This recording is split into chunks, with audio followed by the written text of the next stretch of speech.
Okay, good morning, everybody. We are 8:30 here, so we're going to go ahead and I think we got everybody. All right. So, good morning, everyone. I'm going to go ahead and call to order the meeting of the Nevada Board of Wildlife Commissioners for this Saturday, March 8, 2025.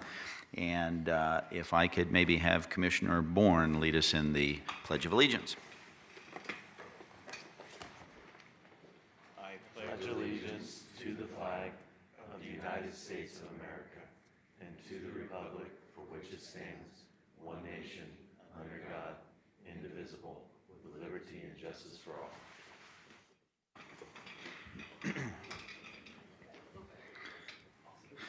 All right, thank you for that. And if I could maybe have the department do a roll call, please. Chairman Rogers. Here. Vice Chair Young. Here. Commissioner Barnes. Commissioner Bourne. Here. Commissioner Booth. Here. Commissioner Caviglia. Commissioner Keel. Here. Commissioner McNinch. Here. Commissioner Walther. Here. Okay, thank you for that. And then also, if there are any county advisory boards here in attendance, if so, if you would please stand and be recognized. And if I could have you, for those on virtual, if I could have you come to the mic and identify yourselves. Good morning, John Hyatt from the Clark County CAB. Thank you. Joe Krim, Pershing. Neil Cheney, Lincoln County. Steve Marcus, White Pine. All right, perfect, thank you. And how about any county advisory boards via Zoom?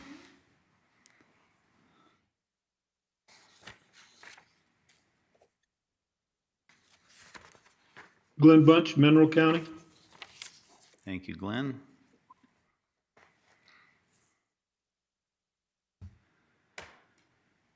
Toby Rowe, Washoe Cab. Thank you.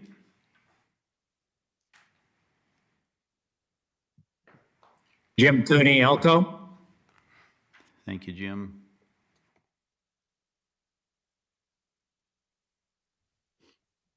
Rob Beamer, Carson City. Thank you.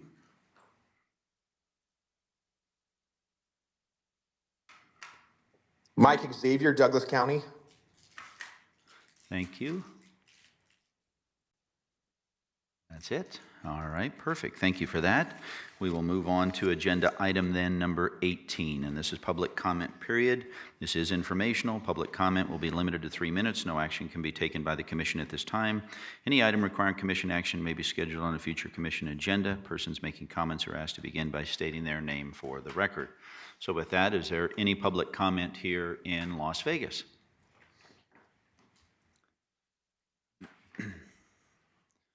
All right. Seeing no public comment here in Las Vegas, how about via Zoom? Any public comment via Zoom?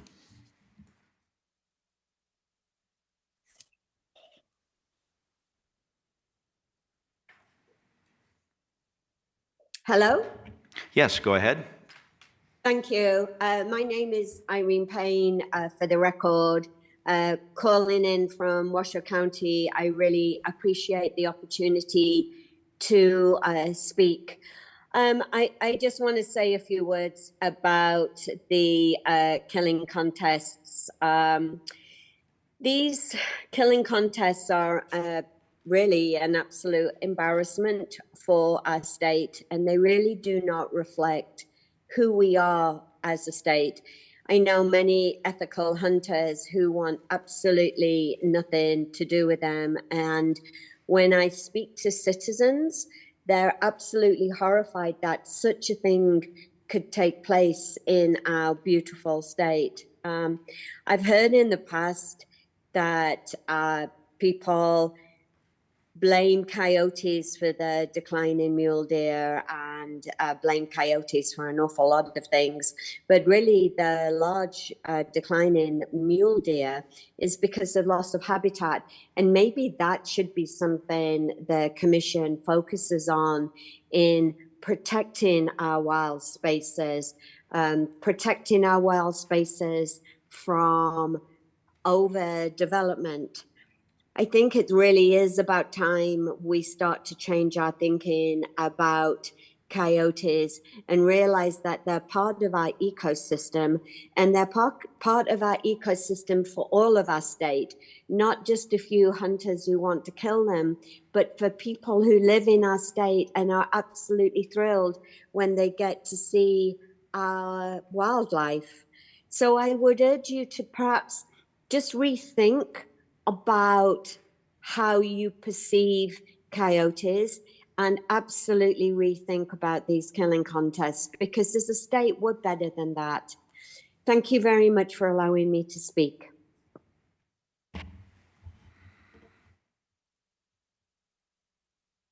Okay, seeing no additional public comment, we will move on now then to agenda item number 19. This is a approval of the agenda for possible action. The commission will review the agenda and may take action to approve the agenda for March 8, 2025. The commission may remove items from the agenda, continue items for continuation or consideration, or take items out of order.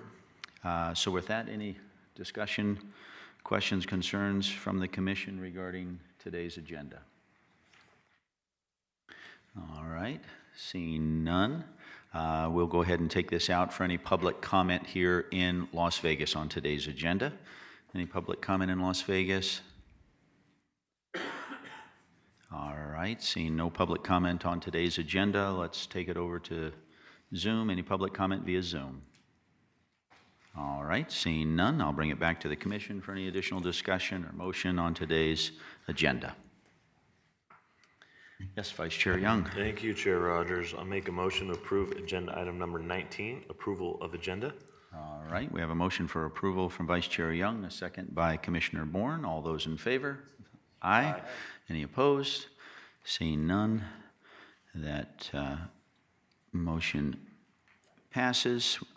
We will close that and move on then to agenda item number 20. And this is member items, announcements, and correspondence. This is informational.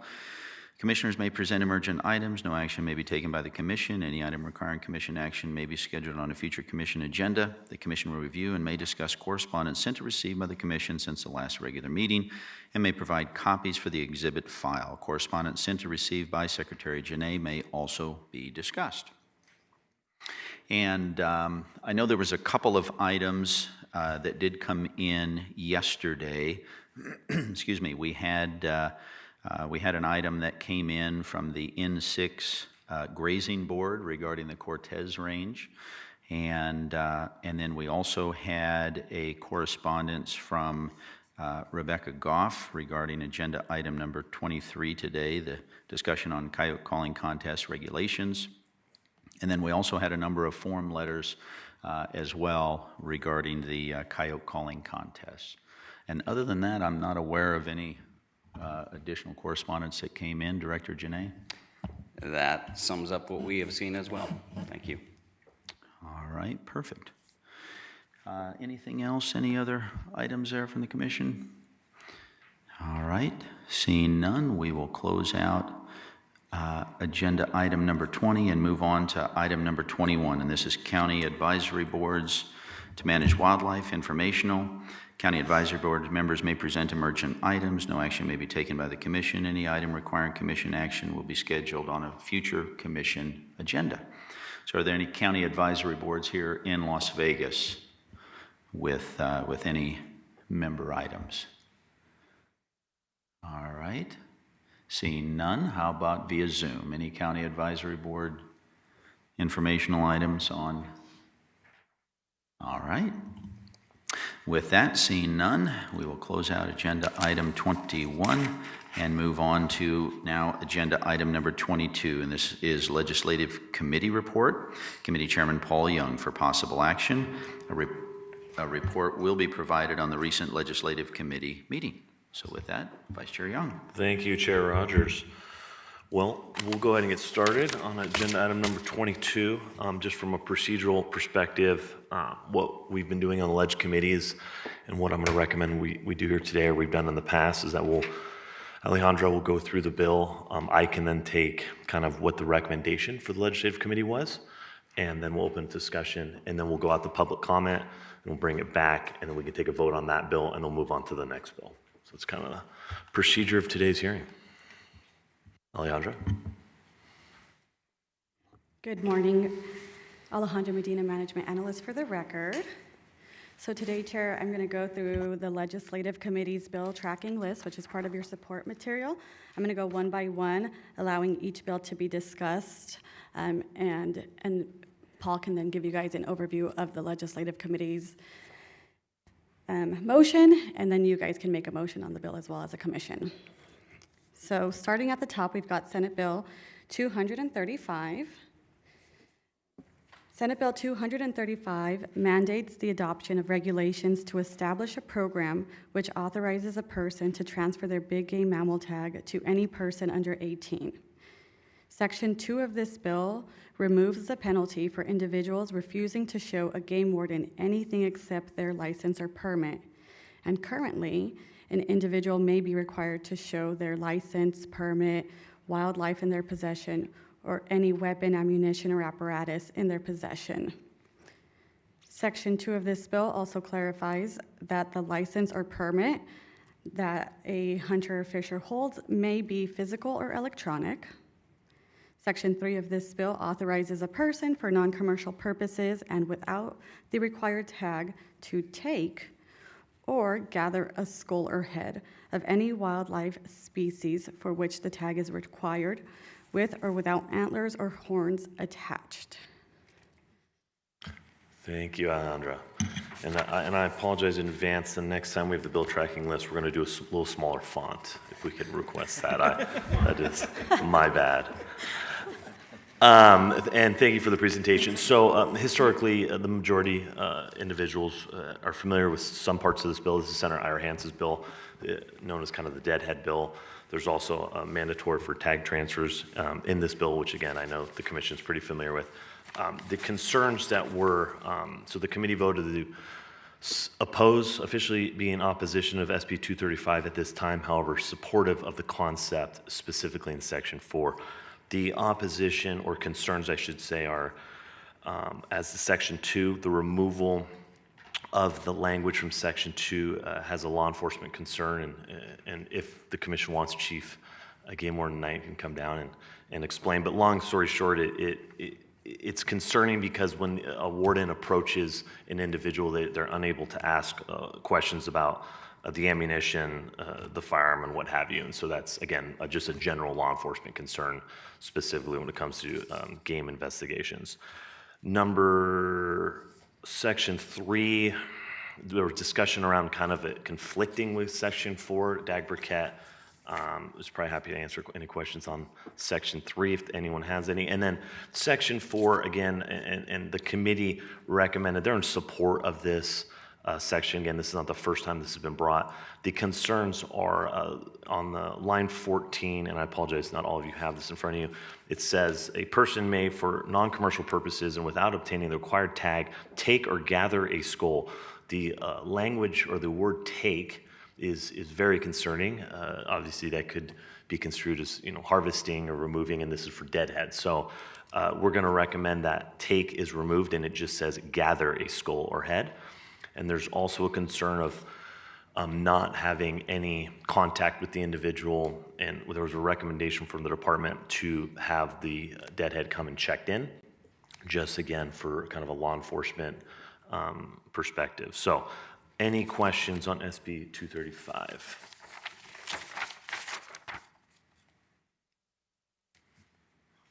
I don't see any questions currently. So with that, and again, the Leg Committee was in opposition, so that's the recommendation. So I will take it out for public comment on SB 235. Looks like we have no public comment on SB 235. So I'll bring it back to the commission for a motion or discussion on SB 235. Commissioner Walter? I would move to adopt the committee's recommendation to oppose 235 at this time, but support its concept with the changes noted by Vice Chair Young. All right, we've got a motion from Commissioner Walter and a second from Commissioner McNinch. All those in favor? Aye. All those against? All right. Unanimous. 7-0 with Commissioner Barnes, Commissioner Cavilla absent. Alejandra, next bill.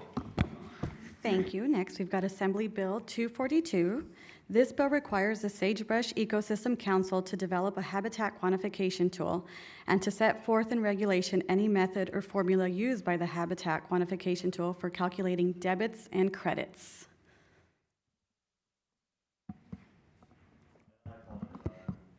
What bill was that? 242. All right, sorry about that. We're doing a little procedure. All right, 242, the Ledge Committee was neutral.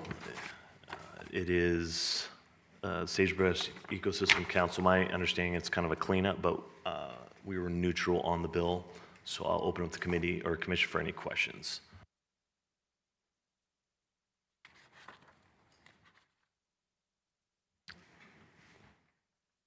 All right, no questions. So on AB 242, I'll take out for public comment. No public comment, so I'll bring it back to the commission. Oh. John Hyatt, speaking for myself. I just don't know how you can effectively quantitate this stuff.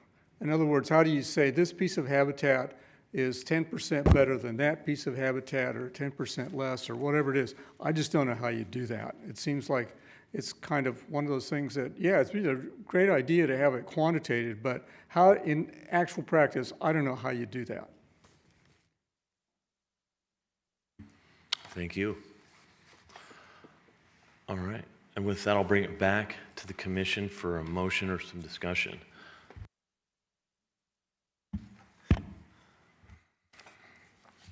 All right.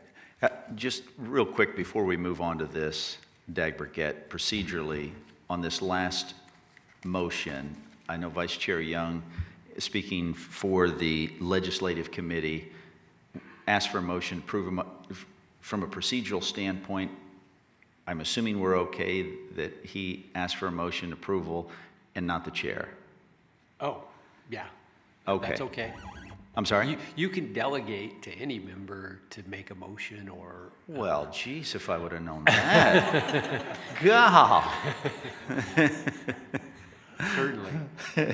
With that said, Vice Chair Young, please proceed. Thank You have my blessing. I will continue. All right, do we have a motion on AB 242? I'll move to that the commission adopt a neutral position on AB 242. I've got a motion, and I'll go ahead and second. So we've got a motion and a second on AB 242 for neutral. All those in favor say aye. Aye. All those against nay.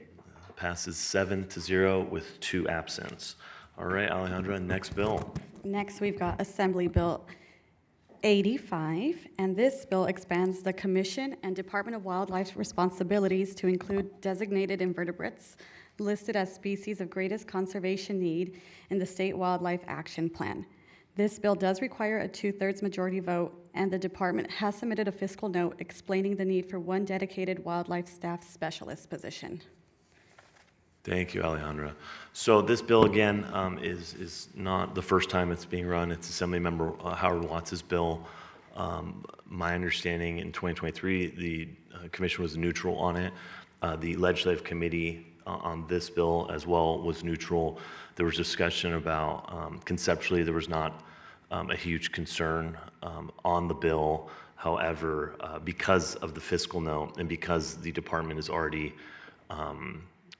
underfunded or has lack of funding, and to add 66 species to the department would be a concern. And that was kind of the discussion around it. So we were neutral recommendation at this time. Any questions or discussion?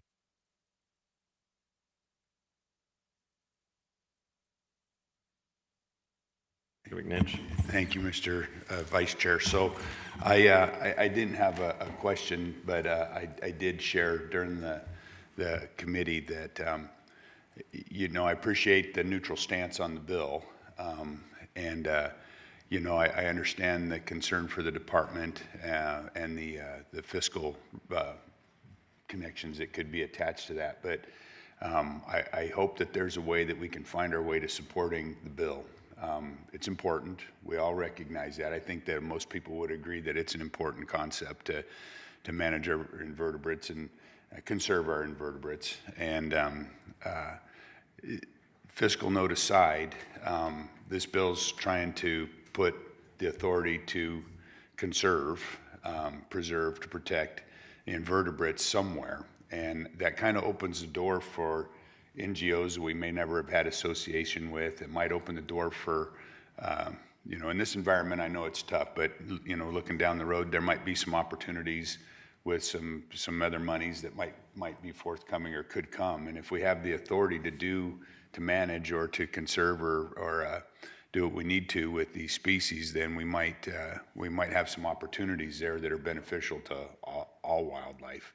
So understanding the fiscal note, I still think it's really important that the authority be put into to statute to provide that opportunity for the department to do good things that are beneficial to all wildlife, whether the money is directly there right now or not. Just having that authority in place, I think is a big deal. So I'll leave it at that for now. Thank you. Thank you, Commissioner McNinch. Any other discussion on the commission or questions of the department or anything on AB 85? Doesn't look like any, so I think we'll take it out to public comment. Nothing on AB 85. Oh. John Hyatt, speaking for myself. I think invertebrates are kind of the next frontier in terms of endangered species stuff. Putting our head in the sand and kind of not wanting to deal with it is not going to be beneficial for the state. And yes, it costs some money to have a biologist really doing the things they need to do in terms of gathering the data. But really, the more knowledge we have of the current situation and the ability to avoid threats will serve us all in the future. And so I think it's best if we support this. That would be my recommendation. Thank you. Thank you. All right. Well, I'm going to go ahead and bring AB 85 back to the commission for further discussion, more questions, or potentially a motion. Mr. Walter. I'll move to adopt the committee's recommendation on AB 85, that we remain neutral. We've got a motion, and we've got a second from Chair Rogers. So motion from Commissioner Walter, second from Chair Rogers to be neutral on AB 85. All in favor say aye. Aye. All against, nay. All right, passes unanimously 7-0 with 2 absents. Let's move on to the next bill. We've got Assembly Bill 59. This is a department bill which grants game wardens and Category 1 peace officers authority to enforce all state laws. It updates feeding regulations for wild mammals and game birds. It classifies moose as trophy big game and raises penalties for unlawful killing or possession of the moose. The bill also revises the antler point definition and eliminates the alternative livestock program. Thank you, Alejandra. So with that, I'll bring it back to the commission for any questions on AB 59. And this is the department's bill. And the Ledge Committee was in support of this bill. Doesn't look like we have any questions at this time. So on AB 59, we'll take it out to public comment. Looks like we don't have anything on public comment. I'll bring it back to the commission on AB 59 for questions or discussion. Commissioner Keel? Yeah, thank you. With that, I'll move to adopt the committee's recommendation to support AB 59. I've got a motion and a second. A motion from Commissioner Keel, a second from Commissioner Walter to support AB 59. All those in favor say aye. Aye. All those against, nay. Another unanimous vote, 7-0 to support AB 59. All right, Alejandra, next bill. Assembly Bill 87 makes an appropriation of $5 million to design, construct, and identify new wildlife crossings and other related highway features to improve permeability to wildlife in this state. Thank you, and I apologize, I can't read it on my sheet. What was the bill number? That is AB 87. 87, thank you. All right, and just a little history. This would be a very similar bill to the 2023 bill that passed. It's appropriating $5 million for wildlife crossings. The Ledge Committee was in support, and I think this is a pretty easy bill to support, as we need as much money as we can for wildlife crossings in the state. So I'll open up to the commission for any questions. Commissioner McNinch. Thank you, Mr. Chairman. Not a question again, but 20 years ago, the concept of wildlife crossings for the benefit of wildlife was, it was like trying to fly to the moon, the concept of it. And look where we're at now. We have people outside of here advocating for it, and that's a decent chunk of money to do stuff. And so it's exciting that those changes are happening over time, that, we're seeing. You drive from here, I-80 to the Utah border, you're seeing the results of some of that and the work that the department does. It's pretty amazing. The science is there, support this stuff. It's not, of course, it's not just with deer. We have the pass over here in the Spring Mountains. It's amazing. So obviously I'm in support of it, but I wanted to point out there was a time where the conversation was almost hard to have. The concept of it was kind of nebulous, and now it's just kind of a natural flow. So things have changed for sure. Thank you, Commissioner McNinch, and I echo your support, and I think this is a great bill. So with that, I don't see any further comment from the commission, so we'll put it out to public comment on AB 87, wildlife crossings. Looks like we don't have any public comments, so we'll bring it back to the commission. Oh, we do. Thank you, members of the commission. Vice Chairman Young, appreciate the opportunity. This is Rob Beamer with the Carson City County Advisory Board. Our board discussed this as well, and of course we are in favor of it as well. And I would just add to what Commissioners McNish, his comments with regard to the wildlife crossings. I think it's remarkable, and I think it's noteworthy that how well the department and the commission has done, and our state as a whole has done, at really being the kind of setting the standard across the country for this. Like, you can go into Wyoming, Montana, South Dakota.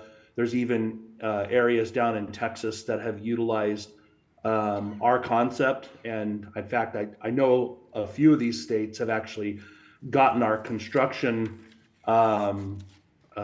plans and everything to be able to construct a lot of these wildlife crossings. So I think it's noteworthy. We felt like it was noteworthy to say that Carson City County Advisory Board, that has a huge urban wildlife population, where we see, deer get hit right here in our own city streets. When you see this in places like Pequot and on I-80 and also over on 93 at 10 Mile and 20 Mile, that has saved so many deer over the years, which we as a kid growing up there and hunting there, there's been times when I've seen 20, 30, 40, as high as 50 deer get hit by semis on those roads, and we really kind of set the pace and really set the standard for that. So the commission and the department should be commended for that, and the state should be commended for that as well. Thank you. Thank you for the comment. Nothing else. So we'll bring it back to the commission. And again, the legislative committee's recommendation was in support on AB 87. Unless there's further discussion, I'd make a motion to support AB 87. I'll second that. So we've got a motion for Commissioner Walter and a second from Vice Chair Young. All those in favor say aye. Aye. All those against, nay. With another 7-0 in support with 2 absent, and we'll move on to the next bill. Thank you. Next, we've got Senate Bill 101. This bill, as amended, makes it illegal to let any edible portion of a mountain lion or black bear from going to waste by removing a pre-existing exemption. Thank you, Alejandra. So SB 101 is Senator Skip Daly's bill. It's already been heard in Senate Nat Resources. I believe it was a week or 2 ago. the Ledge Committee testified in support of the bill. This bill is being run by Senator Skip Daly and the Coalition for Nevada's Wildlife. And it's referring to edible portions. If you're hunting mountain lion or bear, you have to remove the edible portions from the field. So with that being said, I'll bring it to the commission for any questions or discussion on SB 101. Looks like we don't have any questions, so we'll go out to public comment. We have no public comments. We'll bring it back to the commission. Oh, yes.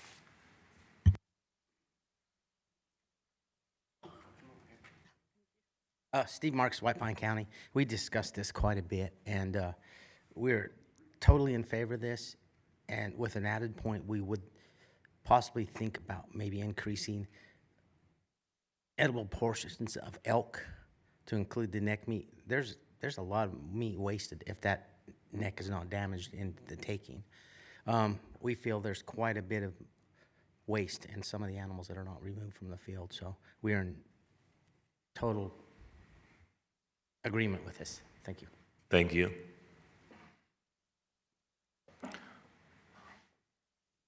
Linda?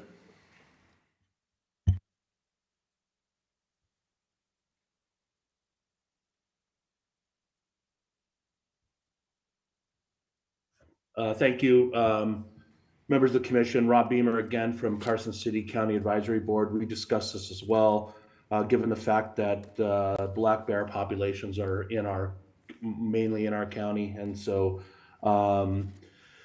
we too support this bill with regard to edible portions. We think that that's an essential component, just like any other wildlife, right? I do personally agree with the neck meat comment there. I don't know how we get around that or why we didn't include that. So we didn't really discuss that so much, but that might be something for the commission to consider going forward. Thank you. Thank you. All right, that looks like we're done with public comment. We'll bring it back to the commission. Move to support SB 101. I've got a motion. I've got a second. Commissioner Walter made a motion to support SB 101. I have a second from Commissioner Keel. All those in favor say aye. Aye. Aye. All those against? I'm not against. I just wanted to... Sorry. Thank you, Mr. Vice Commissioner Chair. McNinch. So that is as that bill was amended, correct? That we're Correct. supporting, right. And so to Steve's comment, the portion, the edible portion is being taken out of the statutory language because it's in NAC. So the commission can come back and circle back outside the legislative process and take a look at that other portion if that's what the board desires to do. Correct. Fair enough. Yeah. Yes. Yeah. Commissioner McNinch is correct. It's Commissioner Bourne. Yeah, and I would just say that I'm in support of White Pine County's recommendation. It's our duty to take home everything that we can off of an animal. Thank you, Commissioner Bourne. And to follow up on Commissioner McNinch's point, yes, the amendment is going to add mountain lions and black bears, and it's going to have us as the commission to address it in section 2. So we can take that up at a further time. So with that, I believe we're in a motion and a second, and we're going to take a vote. I think you voted, and then I kind of stuck my hand up, kind of right close to that nay spot. So I'm in support of the bill as it was amended, and I think you're good. All right, thank you. So we have all those against? None. So we have a 7-0 unanimous votes with 2 absent. Next bill. Senate Bill 215 requires the commission to adopt regulations requiring the Department of Wildlife to issue salvage permits that authorize a person to salvage and collect any wildlife killed because of a vehicle collision. And it prohibits the commission from prescribing a fee for the issuance of salvage permits. Section 1 also prohibits the department from issuing salvage permits if any wildlife in the state is confirmed to have tested positive for chronic wasting disease. The Nevada Department of Wildlife has submitted a fiscal note explaining the fiscal impact cannot be determined at this time. Thank you, Alejandro. So I'll bring it back to the commission. This is Senator Minority Leader Robin Titus's bill. This is the roadkill salvage bill. there was kind of a presentation on what other states are doing. This is passed in Oregon and Montana, and I believe Nebraska and several other states. With that being said, I believe there's a potential amendment coming to kind of widen so Director Janelle, I'll let you take it from here. Thank you. For the record, Alan Janae. Yeah, so we did come up with some possible amendment language that we think will work. Let me pull it up here. Sorry. I've got the insert available, but I don't have the specifics of the bill open right now. So, getting there. Sorry. A little pop-up's blocking my screen here. So the concern that we had was we had worked with the bill sponsor to try to draft something that was more general in coverage so that we could deal with multiple circumstances, not just vehicle collisions, because we see other scenarios such as I mentioned yesterday, times when either elk or antelope have been hit by trains, but there are other things that we do as far as wildlife and fisheries management, where there might be times where we end up with animals that have passed that could be possibly salvageable, and we wanted to broaden this language. So what we've come up with is a addition that goes in behind the sentence that says the commission shall adopt regulations requiring the department to issue salvage permits that authorize a person to salvage and collect any wildlife killed as a result of a vehicle collision, and we've got this insert, or other incidental fatal events as determined by the department. And that was the language that we came up with that would give us a broad enough scope to be able to cover our concerns. Thank you, Director Janae, and that would most likely be considered a friendly amendment, as it's expanding Senate Minority Leader Robin Titus's goal. So with that, I'll open it up for any discussion on SB 215, and the Legislative Committee was in support of SB 215. I don't see any questions, so I'm going to move it out to public comment.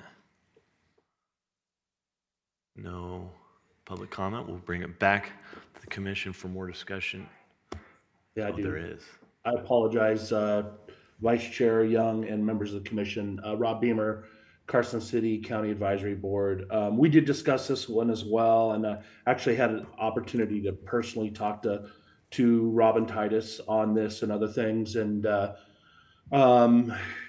we support the commission and our position of support on this bill as well.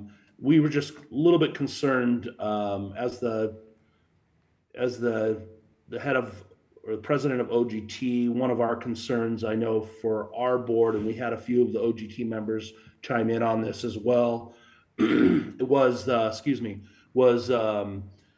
with regard to for law enforcement, right? Like, our concern, I don't know if anybody would do this, but I mean, is there any concern that the department or commission has with regard to people willingly, hitting big game animals with their vehicle just for the sole purpose to be able to say, be issued a salvage permit, right?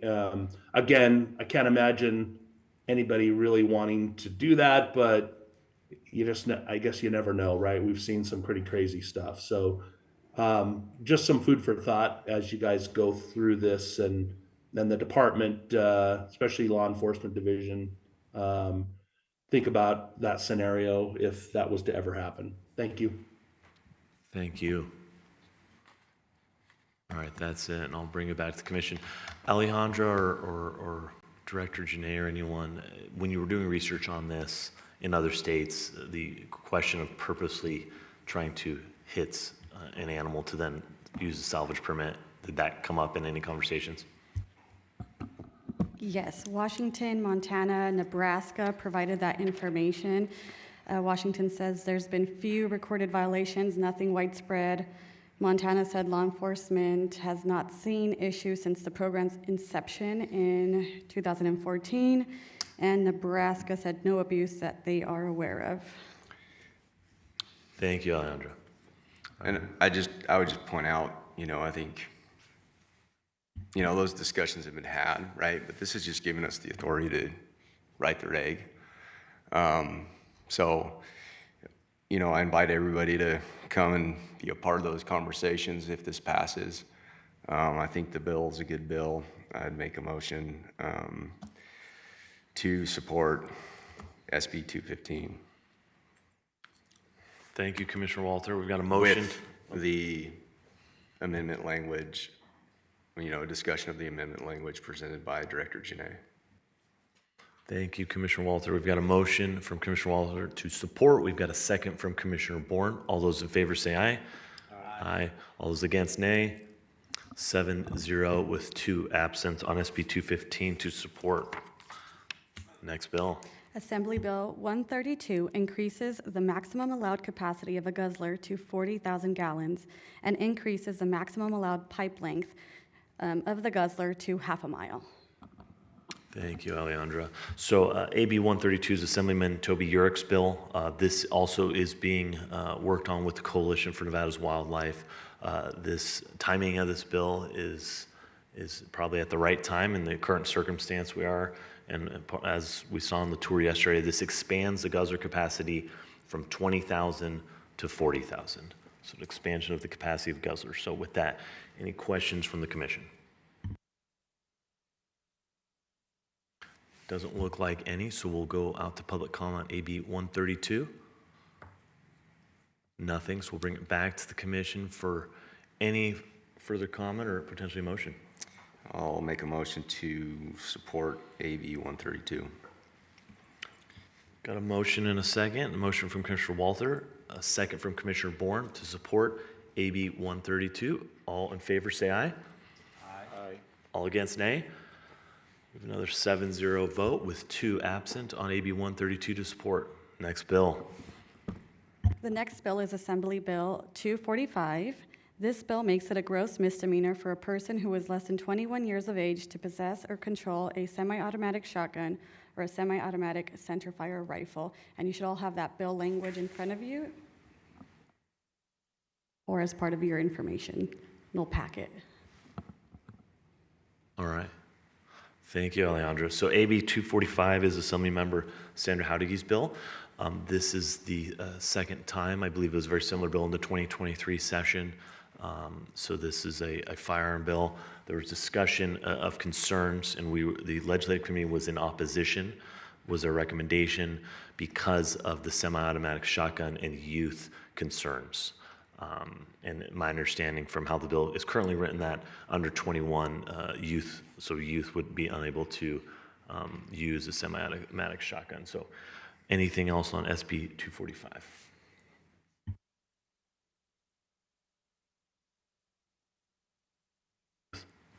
Yeah, are you recommending, is the committee recommending a neutral position? Opposition. Okay, thank you.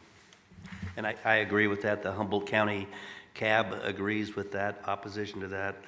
And I've received a number of correspondence relative to the impact that it would have on rural counties, that parents having children, that they are out protecting their ranches, farms, and not being able to carry those types of weapons. Thank you. Thank you, Commissioner Booth. Any other discussion? If not, we'll put it out to public comment. All right, let's go out to public.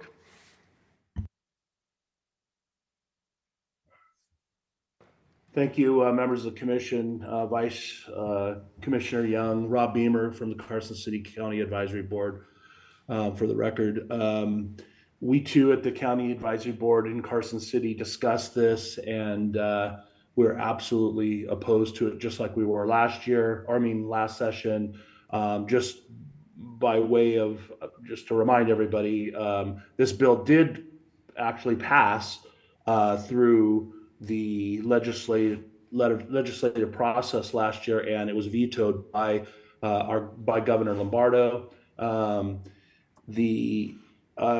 I received, let's see here, I received 43 different emails and correspondence from concerned parents and from youth as well.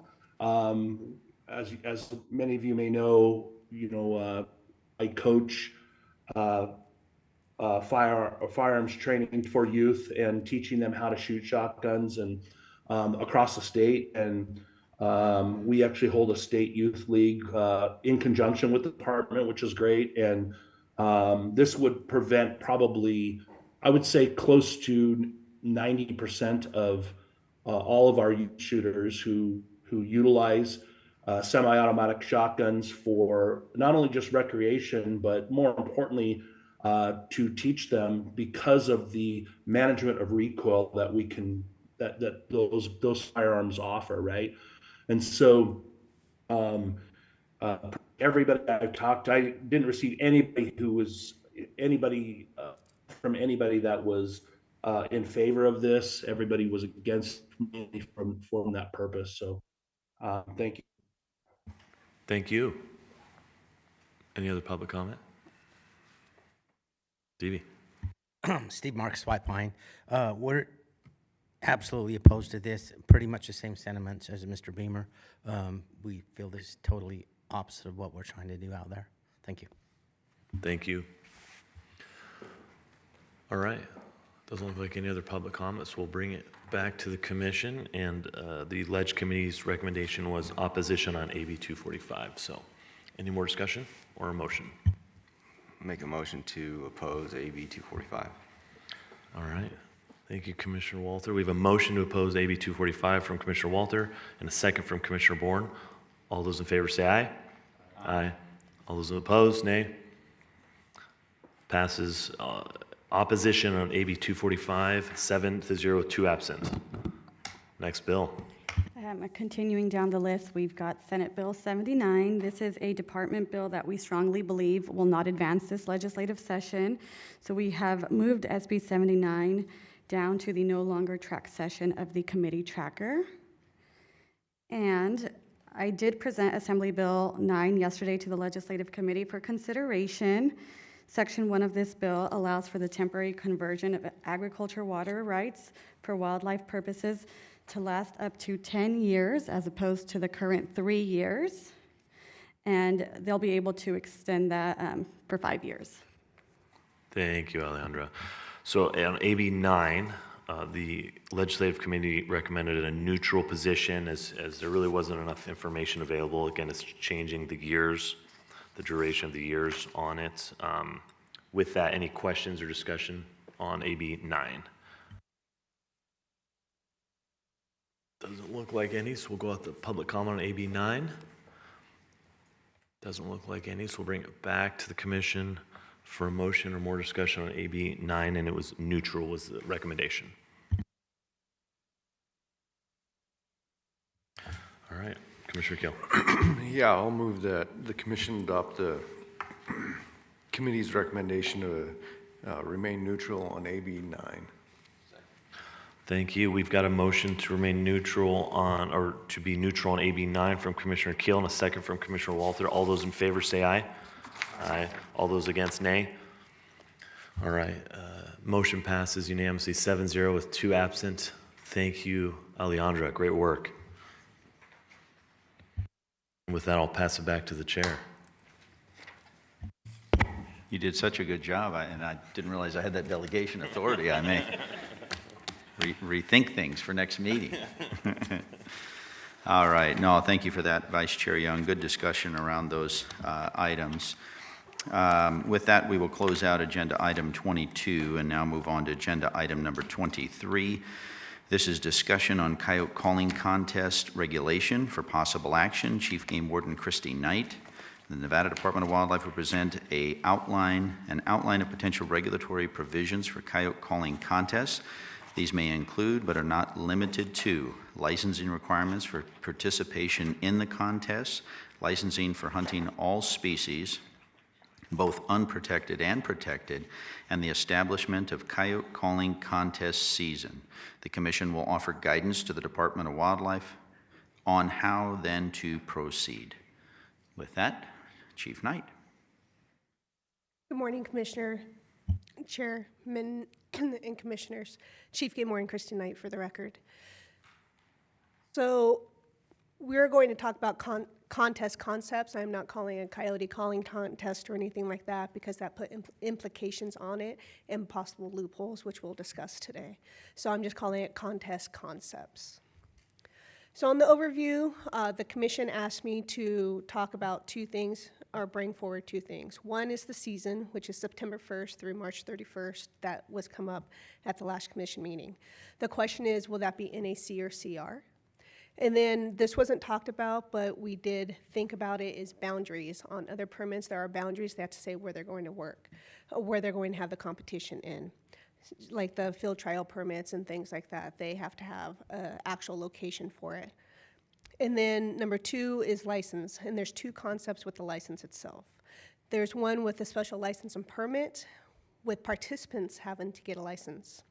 And then the other is everyone that takes any wildlife in the state of Nevada has to have a license. So concept one, first it would be naming the contest, and you want to keep it within the scope, because I know that there wants to be, you guys want to keep exemptions for the fishing derbies and things like that. So how do we name it to actually be inclusive to what you actually want? You have to create a season, which you did talk about, and then it'll be requiring all participants to get a license. Then the event organizer will have to get a SLAP permit. And then on that SLAP permit, are we going to put how they're going to dispose of the animals that are harvested with that SLAP permit? And then require notifications of the participants to the department. If we don't know who's actually in the contest, then it will be even harder to enforce. And then deadlines for the applications, the event participation notification and reporting. And then do we require reporting of animals harvested in the contest summary? So there's a lot of work that will actually go into concept one with the SLAP permit and requiring everybody to have a license.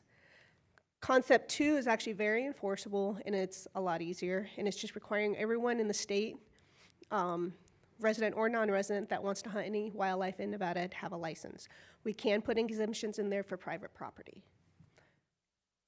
So now we'll go to comparing the two, and you can see the lists are quite different here. So concept one, we'll have to amend multiple regulations. We'll have to develop a SLAP, and we have SLAP regulations already, so we'd have to develop a new SLAP, but amend the regulations for possible how much the fee is going to cost, the participation license requirement, and the demerit points. And then develop new regulations, define what constitutes a competition and hunt, develop application guidelines, so individual person or event name, what type of reporting are we going to require, and the SLAP timeframe for the submittal to actually get the SLAP permit, approval, how long are we going to have to approve these permits, and then at what time frame do they have to get the name of the participants in, because a lot of times the participants sign up the day of an event, but that doesn't give them time to get us notification. Then develop competition guidelines. Are there going to be boundaries? Are they only going to be able to use certain hunt units? Do they have to stay within so many miles of where the competition begins? Because I know, like, if there's a competition out of Fallon, they go all over. They go all the way out to Elko, wherever. So are we going to require boundaries? And then the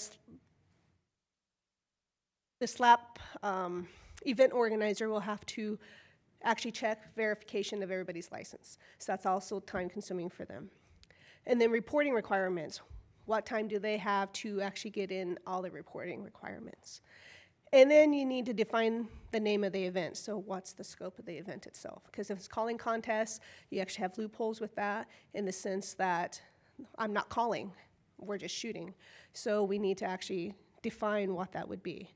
And then concept two is actually the most enforceable and the easiest, because you amend one regulation, everyone has a hunting license, and you create landowner exemptions.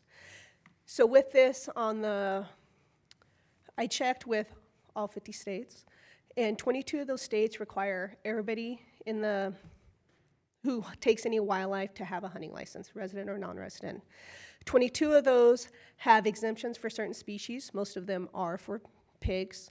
And then there's a few states that have non-residents have to have a hunting license, but residents don't for exempt species. So there was about a 50-50 split on who had to have a license and who didn't have to have a license. But the most enforceable for game wardens themselves is everybody has to have a license. So let's say you have a competition and you have a truck of 4 people in it. 2 of them are signed up for the competition, 2 are not. How do we know that those other 2 aren't partaking and they're just giving the animals to the other ones that are actually signed up? So the most enforceable would be concept 2 for game wardens themselves. Obviously, there's other ways we can go. I'm just going with the 2 concepts that you guys did request. And with that, I'll take any questions. Thank you for the presentation, if I may. Sorry. Hey, I've got the authority. Be careful. You delegate. You can take all of this if you want. Yeah.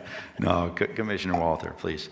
I was just seeking clarification, Chief Knight, if, you know, in regards to the presentation, if concept 2, the intent of the presentation is to apply to like recreational versus contests. Is that just across the board, any taking of wildlife? Chief Game Warden Christy Knight for the record. It'd be across the board for any taking of the wildlife in the state of Nevada, not just for the contest itself.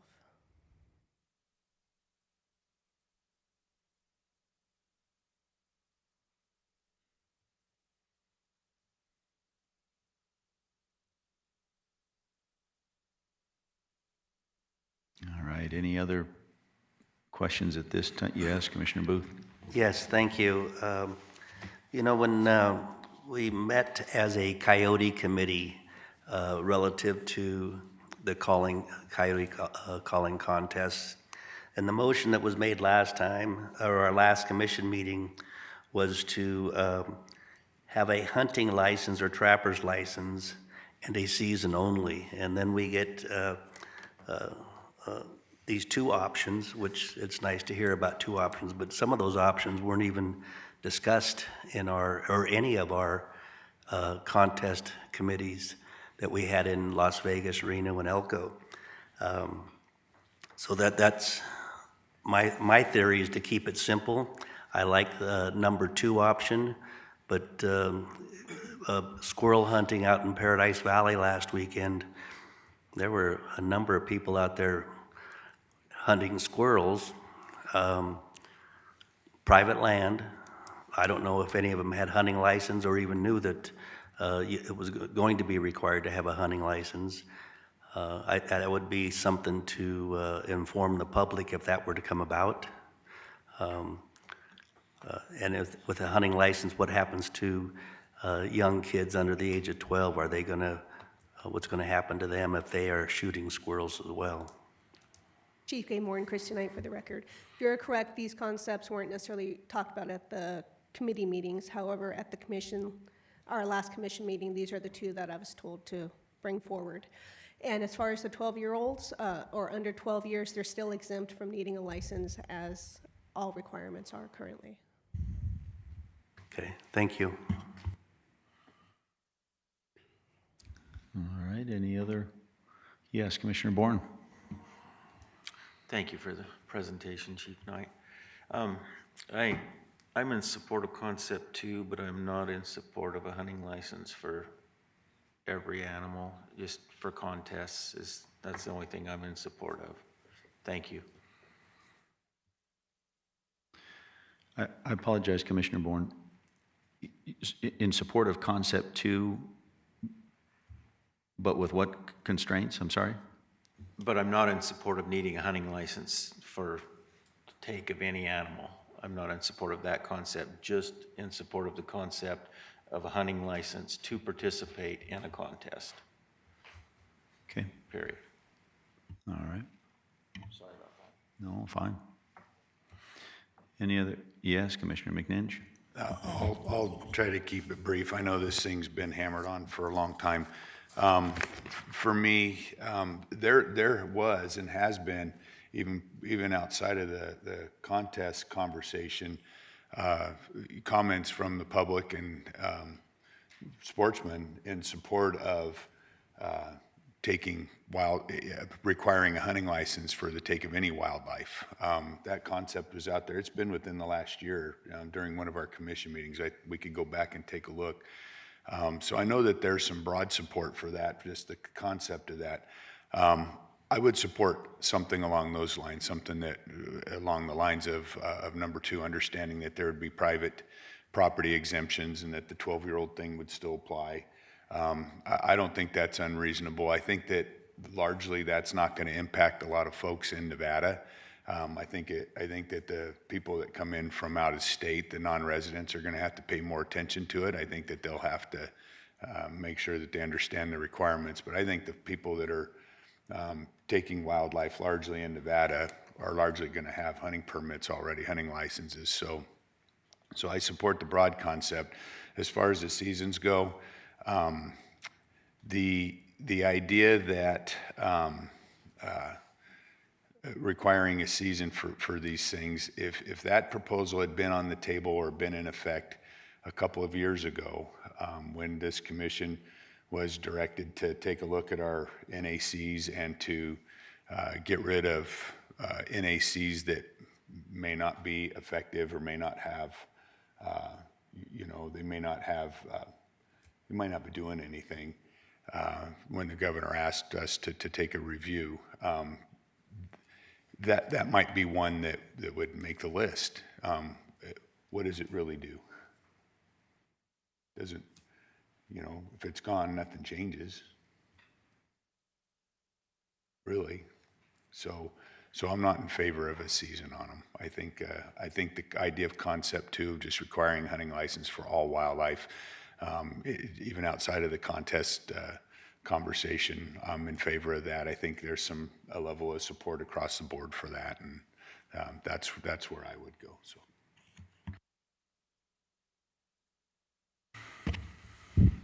All right, thank you for that. Anybody else on the commission at this time? All right, seeing none at this time, let's go ahead and take it out for any public comment. So if there was any public comment here in Las Vegas. Good morning, Mr. Chair and Commissioners. Jana Wright speaking in opposition to regulating wildlife killing contests. I am stumped on why the Commission would even consider regulating a non-protected species of wildlife. These contests fly against many of the tenets of the North American model, such as wildlife is held in the public trust for all citizens. Wildlife may only be killed for a legitimate, non-frivolous purpose, and I repeat, a non-frivolous purpose. Science is the proper management for wildlife conservation. We know there is no scientific reason for these contests. Night vision and thermal imaging using military-style tools is fair chase. Using vehicles to call coyotes and kill them from a truck bed, is this fair chase? Is shooting from a vehicle even legal? Hunting at night when other species, except mountain lions, have daylight hunting hours? Commissioners, I just don't get it. Please oppose regulating wildlife killing contests. Thank you, Mr. Chair.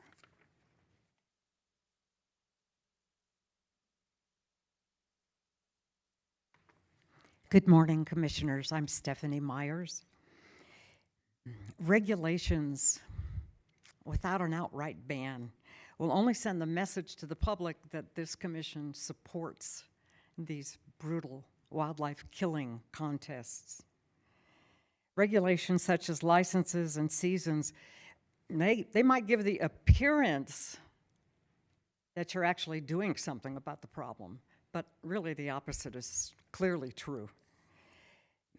On regulations back in the 1990s, both Colorado and Washington State tried to implement regulations. Colorado tried to limit the number of animals killed in these competitions. And Washington State required permits to conduct wildlife killing contests for many years. But hundreds of coyotes and other species were killed each year anyway. So regulations didn't work. And so finally, both Colorado and Wyoming banned wildlife killing contests outright in 2020. And don't be mistaken, it's coming to Nevada. It's not if, but when. When people are made aware of the problem through billboard campaigns, through social media. Once they know about it, the contest will end because educated people will not allow them to continue. Now, many hunters are also against these regulations. At the CAB meeting here in Las Vegas on Tuesday, I talked with a hunter, and he was opposed to the seasons because he felt that if you designate a season for a particular unprotected animal, it's not too far in the future that that animal is going to become protected, because there are only protected animals right now that have seasons. I thank you very much for your attention.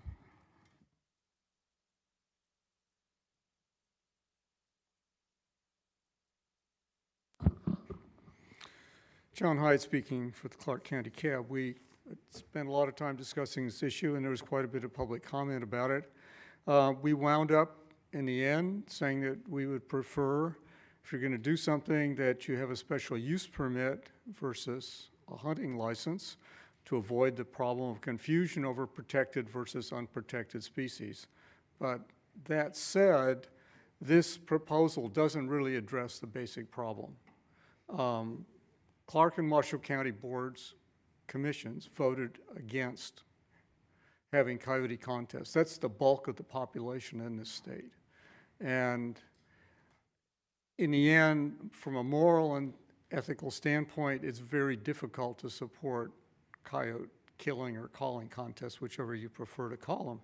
And speaking for myself, I would say addressing this issue is akin to trying to put lipstick on a very uncooperative pig. In the end, the pig is still a pig, and everybody's smeared with lipstick. You can't win on this situation by just regulating it. Essentially, this issue just needs to go away. Coyote killing contests, in the end, are not supportable. Thank you.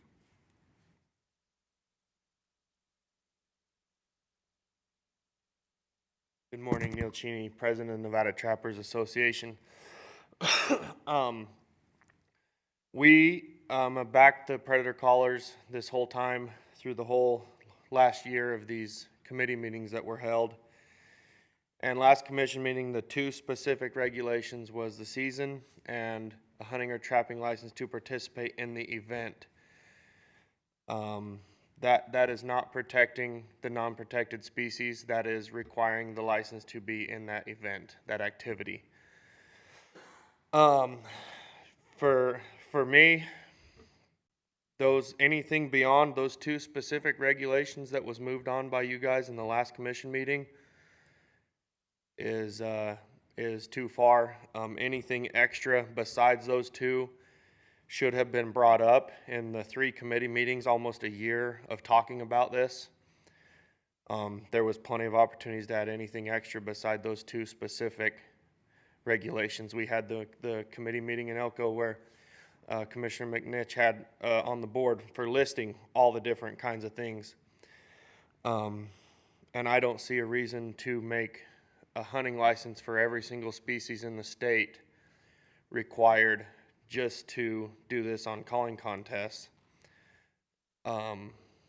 unless there's some NRS stipulation that requires something like that, is the only reason I would see that would make any sense at all.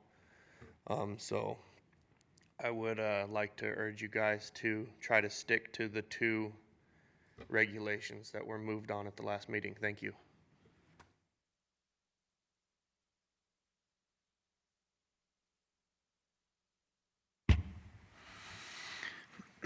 All right, any additional public comment here in Las Vegas? All right, seeing none, how about public comment via Zoom?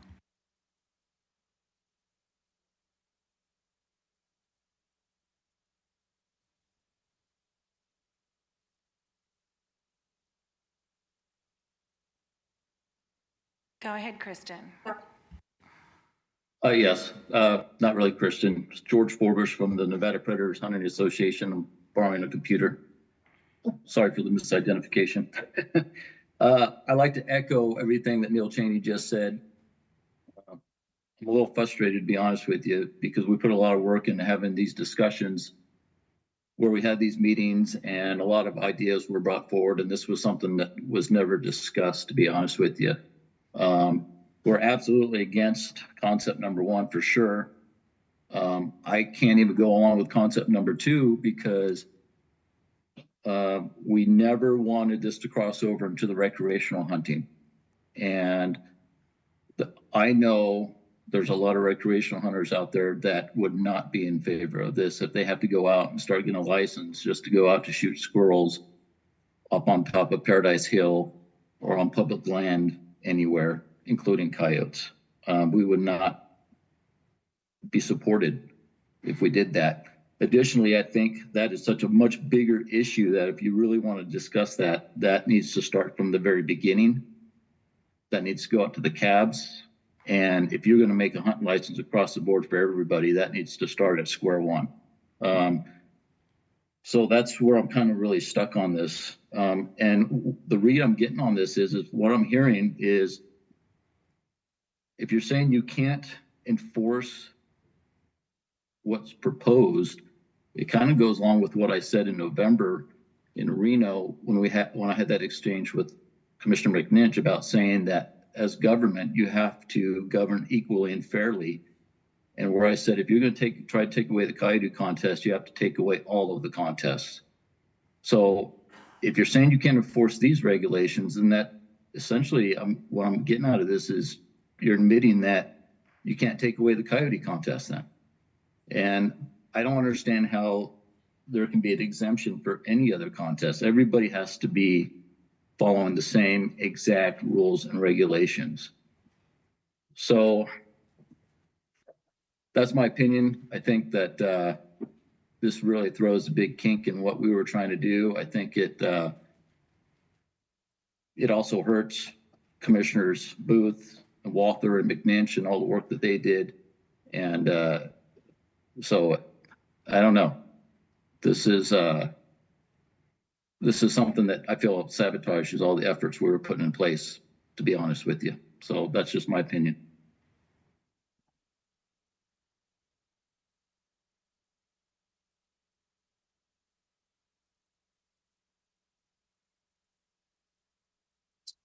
Good morning. This is Kathy Smith, Washoe County, for the record. I see one really positive step about the killing contest issue.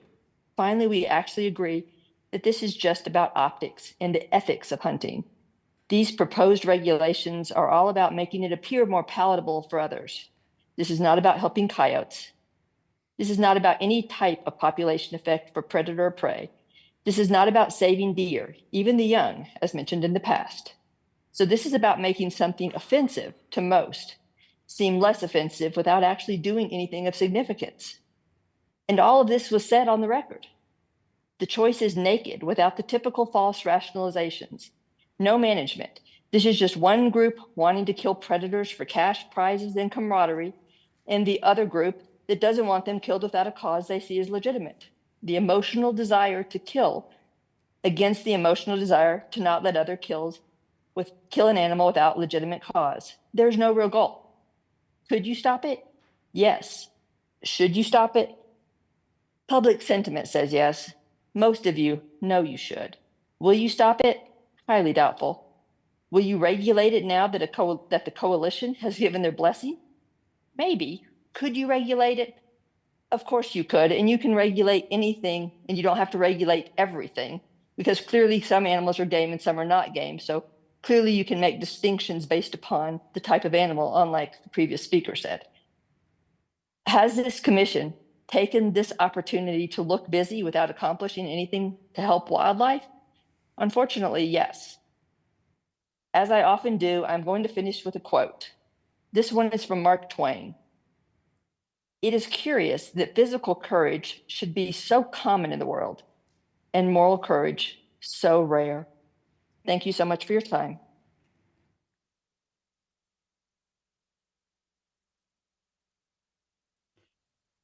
Morning, members of the committee. Members of the commission and members of the department. We want to commend NDOW law enforcement. This is Rob Beamer from the Carson City County Advisory Board. We did have a lengthy discussion on this topic at our CAB meeting, and we did want to again commend NDOW law enforcement for their attempt to try and make sure that they are able to provide control and regulation over this regulation that was voted on at our previous meeting. We really looked at this with the narrow lens of what the department was asked to do by the commission, right? The department was asked to come up. The commission asked the department to come forward with these two things, right? What the season would look like and how you would create a regulation for that, and of course what the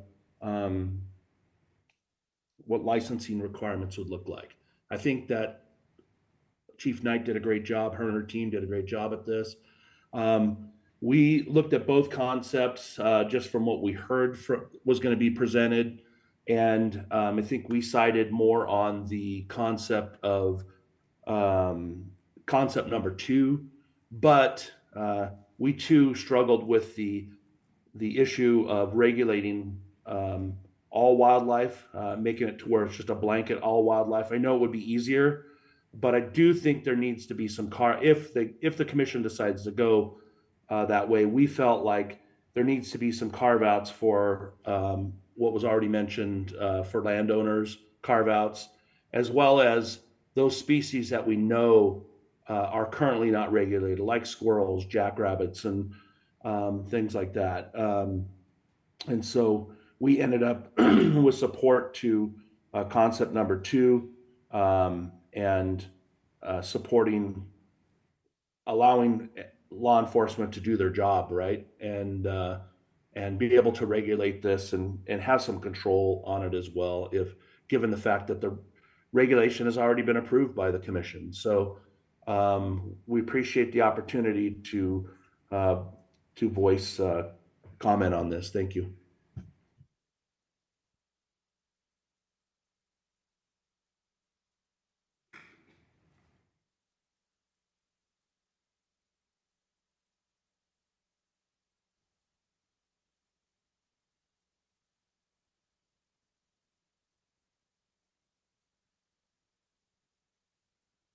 Go ahead, Mr. Cooney.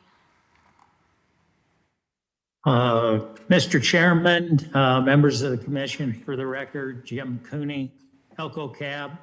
The Elko Cab is in opposition to the addition of any new regulations with regards to this particular issue.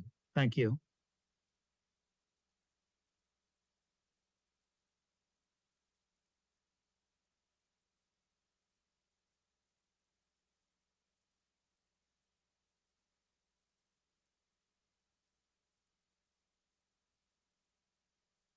If the caller titled JM could please unmute themselves to make your comment. Hello, good morning, commissioners. Can you hear me? Yes, go ahead. Good morning. My name is J.M. Villanueva. I am opposed to regulating the wildlife killing contests. I am altogether in favor of banning them. I believe they bring great shame to our state. I would like to present a few questions for reflection in the room, including how do these contests reflect on us, on our state and society? What do these contests do to our children? What does the apathy related to them that we've seen, the insensitivity, the bloodlust, and the indiscriminate killing that we've seen associated with these contests do to our children? What type of people do these contests bring to our state and to our lands? I think that these questions have clear answers, and I think that they point in the direction of us progressing and following suit with other states and banning the contests. Thank you. Yeah, the last caller, ma'am, if you could, again, for the record, if you could state your name and also provide the spelling on your last name, please. Yes, Villanueva, V like Victor, I, 2 L's like Larry, A, N like Nancy, U, E, B like Victor, and A again like Apple.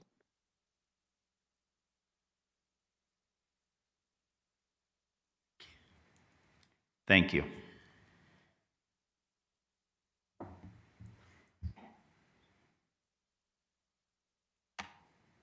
Mike Xavier, Douglas County Cab. We voted to oppose any regulations that aren't based in sound science.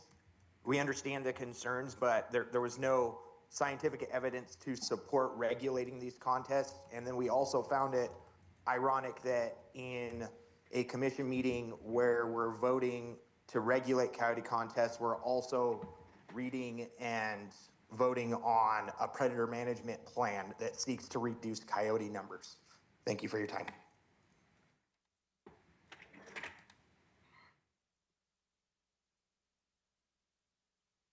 Good morning, Irene Payne from Washoe County. Thank you for the opportunity to speak with you this morning. I absolutely oppose regulating wildlife killing contests. I am sure you have all worked so much on this, and I'm sure you've invested a lot of time, but really it is a sham because it's about time you have to have an honest conversation and bring these so-called contests to an end. And I know that's hard, and I know that takes courage to do. And I would hope that you do have the courage to have this conversation. It's important to know that the bulk of the population of this state, when they know there is such a thing as a wildlife killing contest, are absolutely disgusted and appalled, and really, in the first instant, don't even believe that that could possibly happen in our state. Let's remember that wildlife is for every single person who lives in this state. It's our right. Wildlife is ours, and it's not just for the few who enjoy the random killing of animals for cash prizes and camaraderie. So please have the courage to have an honest conversation, and let's get these disgusting so-called contests, let's bring them to an end. Thank you so much.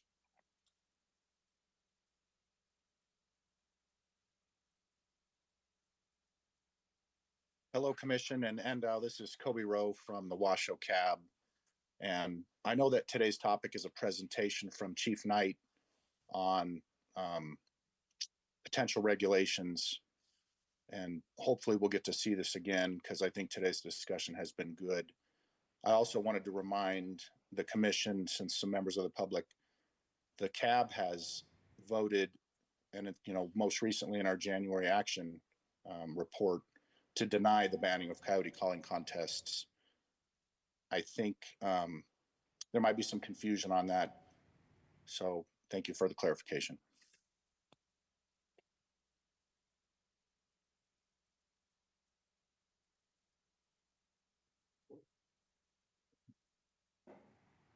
Members of the board, good morning and thank you for your time. My name is Rebecca Goff. I'm a proud Nevadan and the Nevada State Director for Humane World for Animals, formerly known as the Humane Society of the United States. I'm here to support a full ban on wildlife killing contests in our state. We strongly oppose regulating wildlife killing contests. Regulating contests will not address the public's concerns that these events are cruel, senseless, unscientific, and ecologically destructive. Animals will still be turned into disposable pieces in a game for cash and prizes. Regulations will never satisfy the majority of Nevadans who want them banned.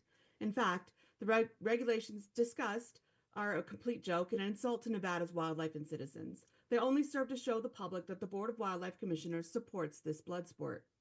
Both Colorado and Washington found, after years of regulating contests through permits and quotas, that they did not reduce the amount of animal suffering and death and did nothing to reduce the public opposition.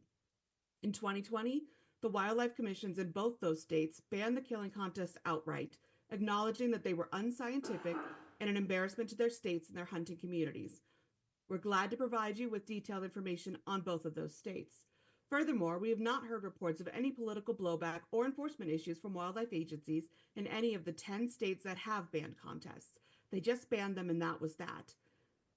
After wildlife killing contests were outlawed in New York in 2023, the Federation of Sportsmen's Clubs of Sullivan County, the host of the largest killing contest in the state, said it was moving on from using killing contests as a fundraiser and found other ways to fundraise for their organization. In 2019, the Association of Fish and Wildlife Agencies and the Wildlife Management Institute warned that in the face of changing societal norms and demographics, the need to change within state wildlife agencies is becoming increasingly urgent, and that agencies must meet public trust obligations in order to remain relevant for the future. Nevadans have spoken. A 2024 poll by the respected bipartisan firm Remington Research Group found that 71% of Nevadans want to see the board prohibit killing contests. The poll found that all 4 of Nevada's congressional districts and both Democrats and Republicans were strongly in favor of the ban. So I ask you, as trustees of Nevada's wildlife, do you really think that legitimizing these grotesque games, so despised by the public, will help you remain relevant? We will not go away until wildlife killing contests are prohibited once and for all. Thank you.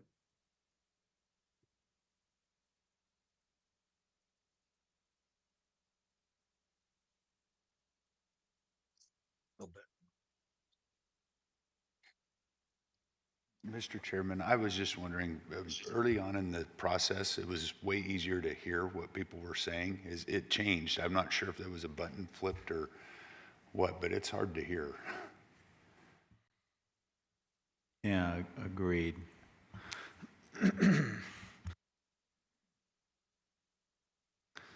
So yeah, bear with us one second. We may take a look at our connection here.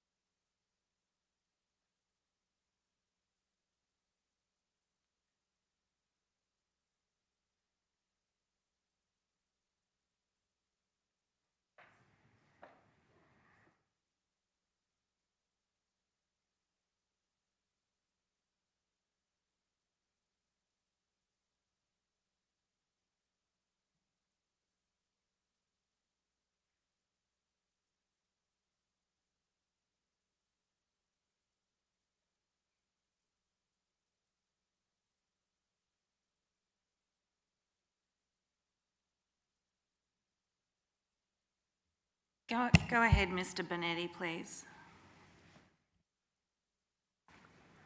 Yeah, this is Lou Benetti. I'm a sportsman and a member of the Nevada Predator Hunting Association. I basically don't agree with either one of those 2 rules. We were at all 3 meetings.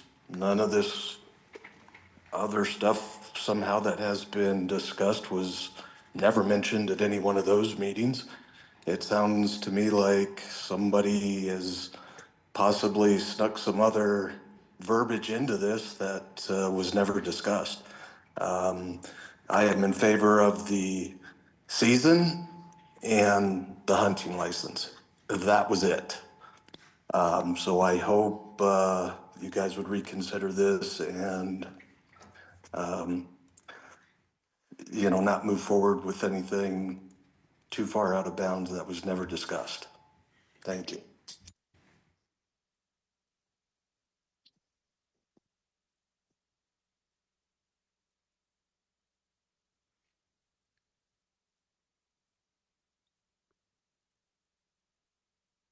Commission Chair, Mr. Chair, Commissioners, Don Molding, my own. I'm speaking on behalf of Nevada Wildlife Alliance. Briefly, I prefer a ban on these contests rather than an attempt to regulate them because these events are, at least in my opinion, a matter of social, cultural, ethical considerations and not a biological question. So treating killing contests as though they're biologically based through the creation of regulations seems like the wrong approach. But I have another reason for being in favor of a ban that's rarely mentioned. I personally regard these killing contests as unwarranted destruction of public property, for which perpetrators in other settings can incur fines, restitution, even jail time for destroying public property, but not around here, I gather. Coyotes are part of the public trust, not a possession of the agency or the participants in these events. The public deserves better stewardship of this asset. Now, I was going to speak at some length about the concept of setting a season, but it appears that that's of little interest to those who've spoken previously, so I'm not going to include that part of it. I'll just summarize by saying that I urge the ban for reasons that are well known to everybody, and I would like to congratulate Rebecca Goff and Humane World for Animals, formerly HSUS, for the outstanding presentations which they gave to you and to all of us during this trip that we've been on. So thank you very much.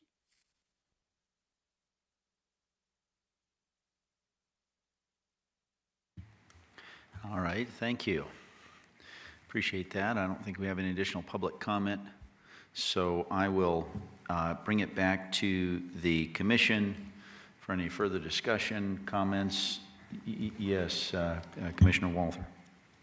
First, I appreciate all the respective parties continuing to voice their positions. I truly do. I appreciate the work the department's put in on this, specifically Chief Knight. I'm just going to remind the department, I'm going to remind the commission, we set up a process. We went through that process. If you turn to the January minutes that we approved yesterday, agenda item 11, I presented what the committee had moved forward out of the Elko meeting. We had a discussion.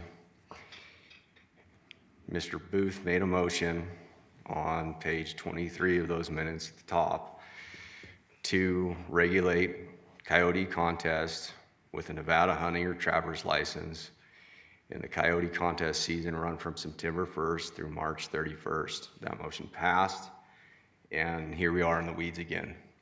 So unless we want to give the department a different direction today, I'm just reminding all of us that that's the direction we provided, and we're not there.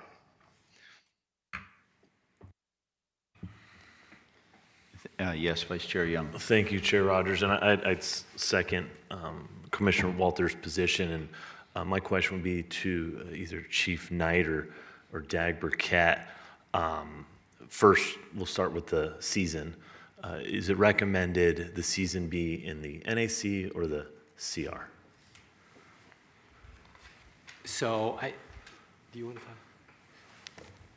I haven't addressed that recently, and I'm not going to give you a formal opinion here, but when I looked at this previously, and the most relevant similar NAC that exists is bird dog competitions or bird competitions. What they did is this is what you did, the commission did, is you said, hey, we can establish regulations for seasons in CRs if we want to, but you never did. So there was no CR, you don't establish CRs, you don't run through CRs every year for bird dog competitions. And so they said that's kind of how you addressed a very similar thing. I think to me, it feels like you could do either. I think you could establish it as a regulation with a specific time frame if you're don't plan on amending it year over year. Commission regulations, of course, are for when you guys think you're going to create seasons, and those seasons may vary depending on species and all sorts of additional factors. I think you can do either, in my when I looked at this previously, I can look at it again for you and give you a hard opinion. But that's my thought. You could say, all right, this is what we're going to do. We're going to limit it to that time frame that was suggested, I think, previously, and that's all it's ever going to be. It's going to be that one season for time and eternity. And that would be NAC. That would be, Yeah. I'm sorry, that Yeah. would be in regulation. Okay. Or if you think that there's a possibility that you're going to change that opinion, that this is going to be something you're going to revisit, you could then leave it like they did in the bird dog competition regulation and say, we'll establish seasons as we see fit. So if you want more flexibility, CR. Yeah.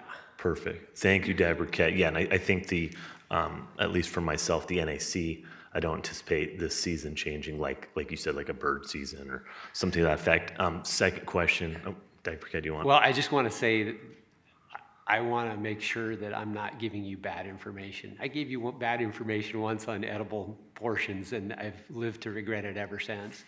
But that is my initial opinion, and I can kind of firm that up with you. I mean, you guys can take whatever action you're going to take today. It's not going to happen anyways. If you create a regulation that would include a specific season or ask the department to include a specific season today, I'm gonna have an opportunity to make sure I gave you good advice. Perfect. Thank you, Deborah. Yeah, at least for myself, I'm not there today in either option 1 or 2, so I have a feeling this will be at And another I didn't want to meeting. presuppose that you were going to go somewhere. Yeah. Apologize. I didn't. So I think on the season, at least my preference is to research a little more, but leaning probably towards NAC. Second point of it is that what is the issue or concern with the drafting the reg per the vote, and that was hunting or trapping license while participating in a contest. And again, NAC, CR. I can't see where I'm drawing a distinction between the two. Separate, I mean, they're one, but there's kind of, it was a two-tiered vote. It was for a season, September 1st through March 31st, I believe, and then having a hunting license or trapping license during the contest. That was the vote, and the question is on the second part. I think the easy way to do it, you don't have to be concerned about the seasonal aspect of it. When you draft that regulation, you'll just draft that if you're going to be participating in a coyote hunt, I don't know. Wildlife contest. Wildlife contest. I don't want to offend anybody. If you're going to participate in a wildlife contest, you have to have a license. It's that simple. Okay. You don't have to be worried about that. So I think, again, this is just me speaking. I think I'd like to see that exactly drafted in the for the next hearing. That's just me. Well, once you have a motion, we can work on that. All right, thank you for that. Yes, Commissioner McNinch. Thank you, Mr. Chair. So Commissioner Young, when you say, are you suggesting that, are you broadening this to all the other contests too? That if you're participating in a wildlife contest, you got to have the appropriate licenses? Again, or are you specific to the coyote stuff still? So no, so I'm not, and I apologize if I was confusing. I'm not making anything new or a new motion. I'm trying to go back to the January 25th motion, whatever the date was, and to have direct to the department, or my position is direct department, to draft it exactly based on that motion. Now, I will probably defer to the committee on the species that were either discussed or not discussed. Yeah, But well, it was specific to the coyote, but Okay. but I guess so, because I wasn't here for January meeting, so I'm just making sure, because if this broadens out to other contests. No fishing derbies. Then that's a whole other conversation, so. So yeah, whatever, again, just trying to go back to what the committee recommended. Okay, all right. We made the 5-3 vote on the motion. Okay. And that's what, and I apologize if I was confusing.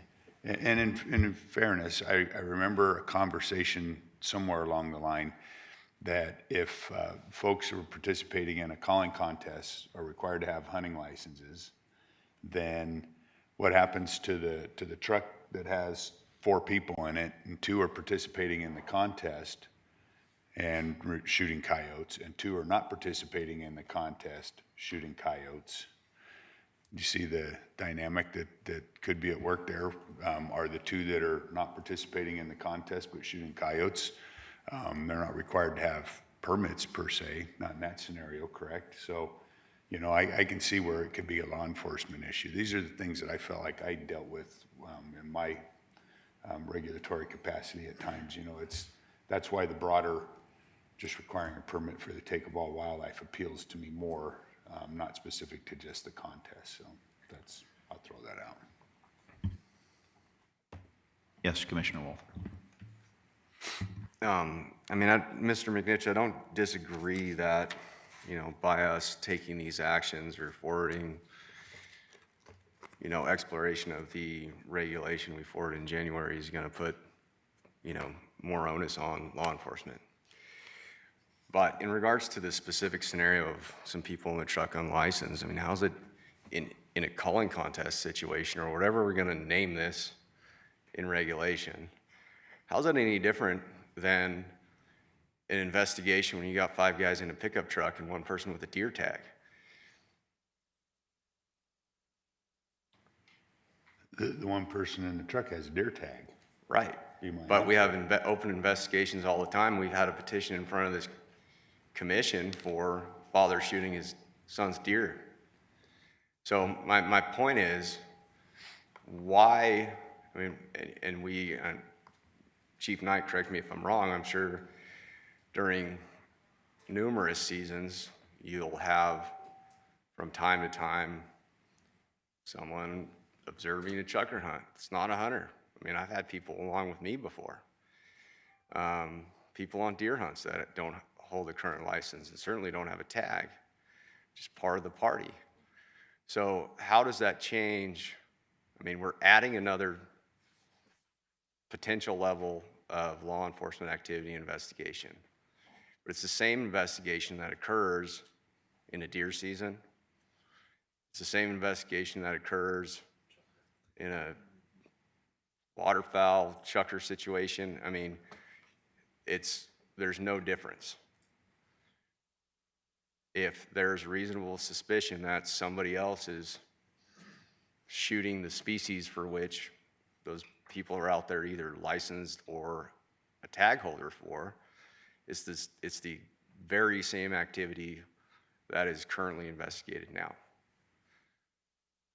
We're adding it to another activity, and I don't disagree. It adds another activity that's potential investigation, but it's the exact same scenario that wardens face in the field every day during the hunting season.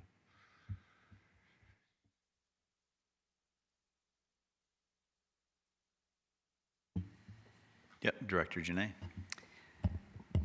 For the record, Alan Janae. And so I appreciate that sentiment. I think one of the things that the department considered in this is a secondary pool of candidates that by their participation, without some communication from the entity or the body hosting the event, the department would not know who is participating in the event. That is the circumstances. It's up to us to determine, you know, if somebody's chucker hunting has a shotgun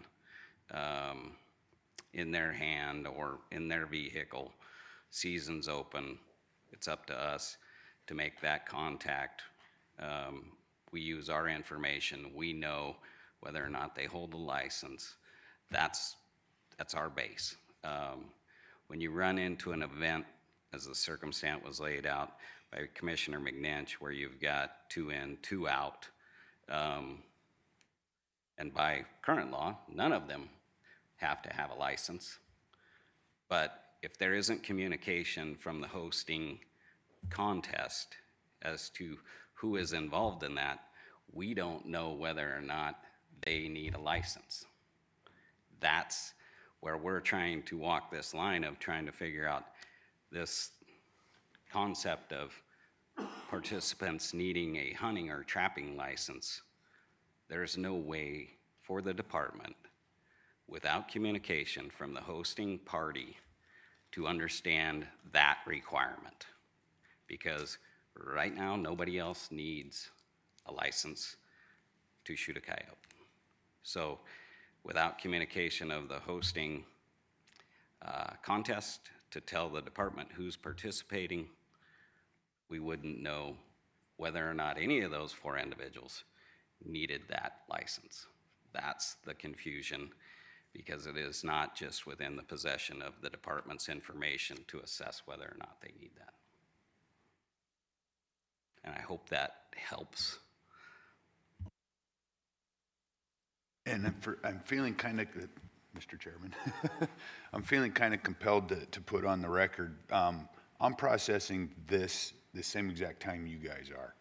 I've had no contact with the department since the November meeting. I wasn't here in January, so to be honest with you, I didn't even ask what the direction was to the department. So I think I just feel I feel compelled to put that on the record, that I'm processing the proposed path forward same time you guys are.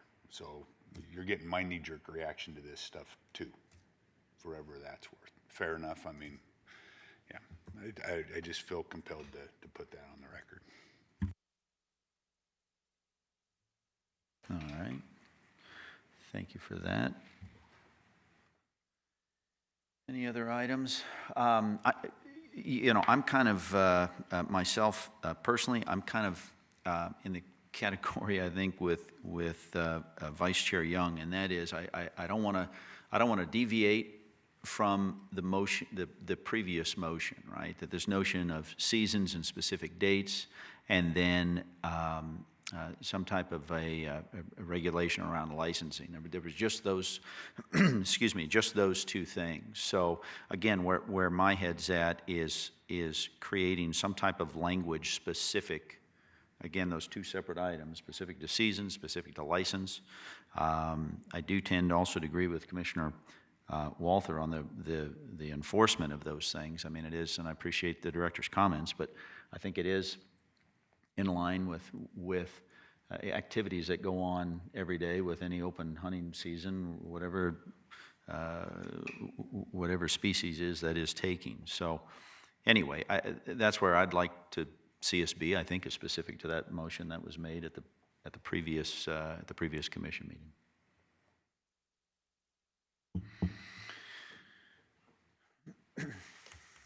So. Is that a motion? Well, no, that was just still throwing it out there for any discussion, or a motion by anybody.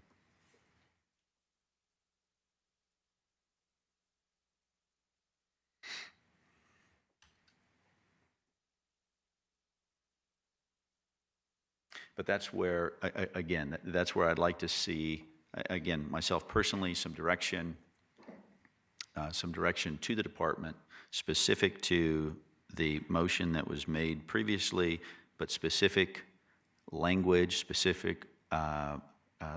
around season and those specific dates and licensing as well.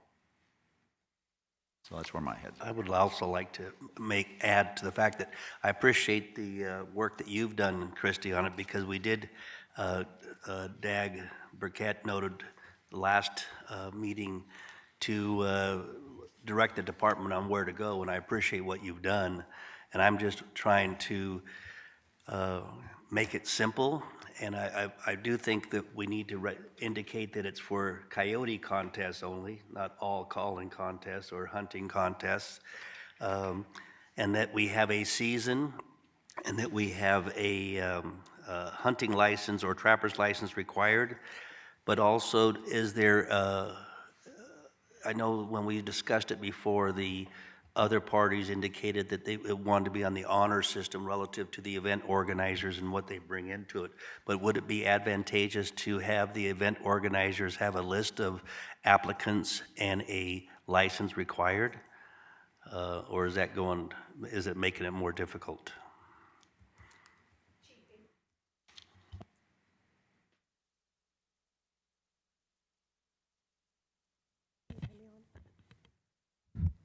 I think you're on. I think it's on. Okay. Chief Game Warden Christian Knight for the record. The problem is if we don't have any language in there specific, if there's no language to direct the event organizer or have any stipulations for them, we can't enforce that. We can't mandate them to. if they don't have a permit from us or anything like that, that actually has guidelines in there. Yes, Commissioner McNinch. I had promised myself I wasn't going to get involved. I was going to let you guys work through this. But that's the reason for concept one. That is the proposal for what you guys are asking for is what I'm hearing. It's complicated. That's the point. This is not easy to regulate these things. And that's why concept one was presented, is from the direction. And am I off base there? Chief Gilmore and Christian Knight, for the record, you are correct. So that's your first cut at regulating these things right there. That's what they need to be enforceable.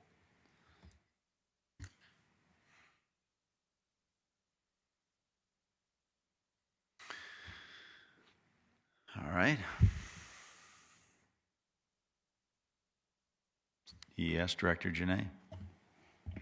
Thank you for the opportunity, Alan, Janae. And I think that's, from the department, I understand the simplicity and the motion of what you guys wanted in January. As we have alluded to, the complexity of that becomes much more difficult to make it enforceable. And I think trying to understand that very simple motion of seasons we've got, that's not a problem. The concepts that you guys want in allowing a trapping or hunting license to cover contests is how do we write that regulation in a way to where our wardens know how to enforce it, who it needs to be enforced to, and so that it's an enforceable regulation. And so I'm trying to put together the pieces in, it's very easy to say a trapping or hunting license must be involved in to participate in a contest. At that point, we wouldn't even know when pulling over a vehicle unless there is something that makes that determinable when we pull over a vehicle who's participating. So we need something that communicates back to the Department of Wildlife the enforcement piece of this. And I'm hoping that the commission, I'm sorry that this is taking as long as it is, and maybe this is something we can come back to and give you time to think on it, but that's what we need is we need the pieces from the commission is in the simplicity of this concept of what are you looking for so that we can make this an enforceable regulation for the game wardens. Yeah, and I think that's unfortunately, just for myself, I think that's where the stalemate is, because I'm leaning on law enforcement for just that. We've got a broad direction, I think, of where the commission would like to go with this. Now, that's the million-dollar question. What does that language look like? I don't know, personally. I'm hoping for law enforcement that they have some ideas to be able to come back. So with some recommendations. Chief Game Warden Christian Knight, for the record. So you would like to see actual language written out, is that correct, at this next commission meeting? Rather than just concepts, you'd actually like language written out to see what it'd look like? Commissioner Booth?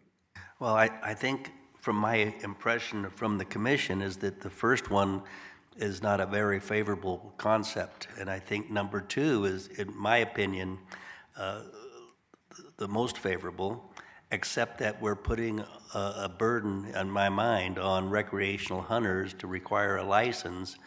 And all we were doing from a committee's perspective was to regulate coyote hunting contests, not contests, but coyote hunting contests, and requiring a license for those participants.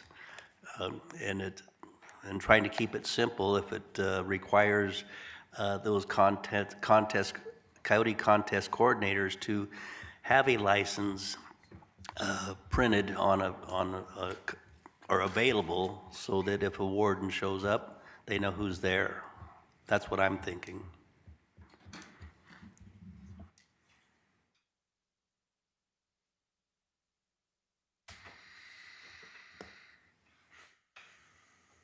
All right. Any other discussion? Comments? Again, same here. I mean, I want to try and keep it as clean and simple as possible, specific to those two items. Again, regulation language, specific language around that season date that we specifically had said at the previous meeting, and then language on the licensing, addressing some of the issues that we've discussed. Yeah, Commissioner Bourne.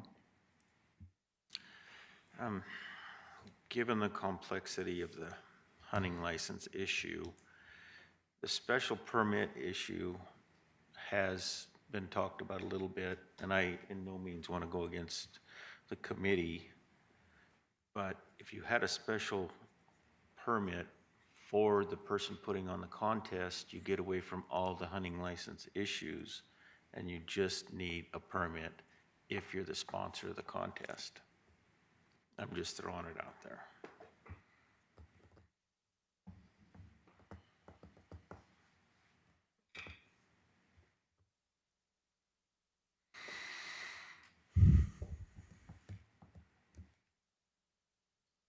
All right.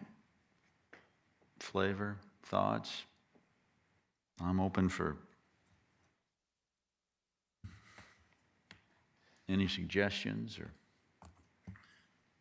Yeah, Vice Chair Young. Thank you, Chair Rogers. So for I think the seasons is, we've kind of tackled that, so we'll move on to the license or the special use permit. I don't know what the flavor of the commission is. Do we want to kind of go to the NAC proposed language for the seasons, and then on the second tier have language or concepts of the license, having hunting license during contest, and potentially a special, I'm not saying I'm for, I'm just kind of going through ideas, have a special use permit that they have, whoever's putting on the contest has to submit with lists of participants. And in that case, that would solve the concern. Again, I'm not saying I'm for that. I'm just trying to, as Commissioner Bourne just stated, look at those two options. Or was that what was presented today on option one with all the... Chief Game Warden Kristen Knight, for the record, option 1 is what you're saying currently. Obviously, there's some stuff that could possibly be taken out of it, but that is the concept that you are talking about. But with Commissioner Bourne, he was saying that none of the participants would have to have a hunting license at that time. So that's an option as well. Just the event organizer would have to have the permit. Then they would say who is participating in it. Thank you.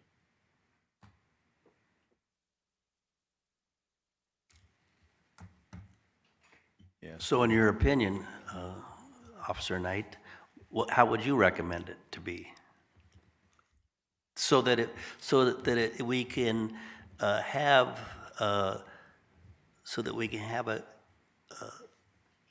follow the guidelines that the committee had suggested and the commission had voted upon last time, and then with it going back to the department to prepare a regulation that fits the variety that we wanted, is a hunting and trapper's license, that it only be for coyote contests, or are you looking for all contests, or can we just do it for coyote contests? Chief Game Warden Kristen Knight, for the record, you can do it just for coyote contests. Okay. So how would you propose it? That would be beneficial for the department. For enforceability, Chief Game Warden Kristen Knight, for the record, for enforceability for what you're wanting, it would be concept 1. Obviously, we can change some of that, but for what you are requesting, it would be concept 1.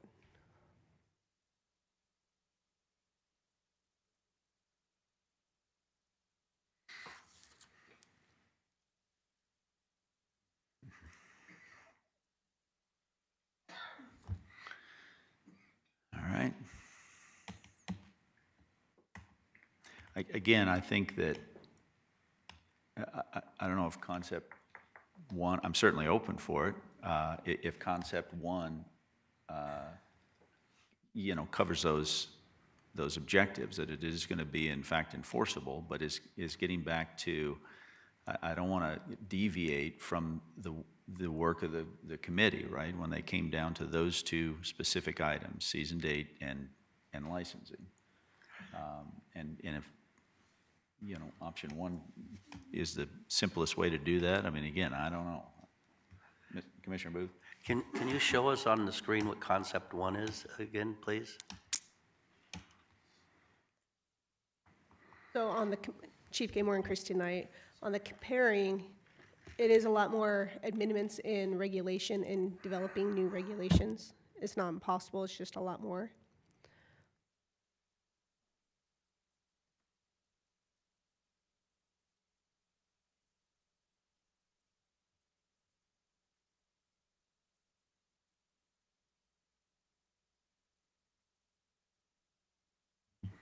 Yeah, Vice Chair Young. Thank you, Chair Rogers, and thank you, Chief Knight. I appreciate all the work you've done on this, and this is not an easy issue to tackle.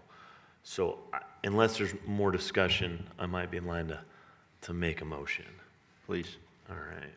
So I'm going to make a motion to be rescheduled at the next hearing or next commission meeting, that the NAC be drafted as to the seasons. And then on the more difficult concept, on the hunting license, two concepts, and I don't know, we might need more conceptual than actual language as to the second one, because I don't think we're there yet. But that is recommendations around concept one that was discussed and recommended by the committee, and that is just a hunting or trapping license while partaking in a wildlife contest. And then the second one is Commissioner Bourne's comment, and that is no hunting or trapping license for the participants, but a special use permit for the contest holder. Is that? All right, everybody on the commission understanding of that motion? With that motion, are you requiring a license for participants? No, it'd be two different. So either they're going to present option 1A, which will be just a hunting or trapping license for participants, nothing of the contest holder. And option number 2 is what Commissioner Bourne said, just a special use permit with the names of participants for the contest holder, with no hunting or trapping license for the participants. And again, I'm not saying we're there, but I think I'd like to go through that, and I'd like to give time for all the stakeholders that have put hours of time into this to, you know, review it, and we can go through it the next meeting. Thank you. All right, so we have a motion on the table as described by Vice Chair Young. Any? All right, we have a second then from Commissioner Walther. All those in favor with aye? Aye. Any opposed? All right, that motion passes, what do we got? 6 to 1.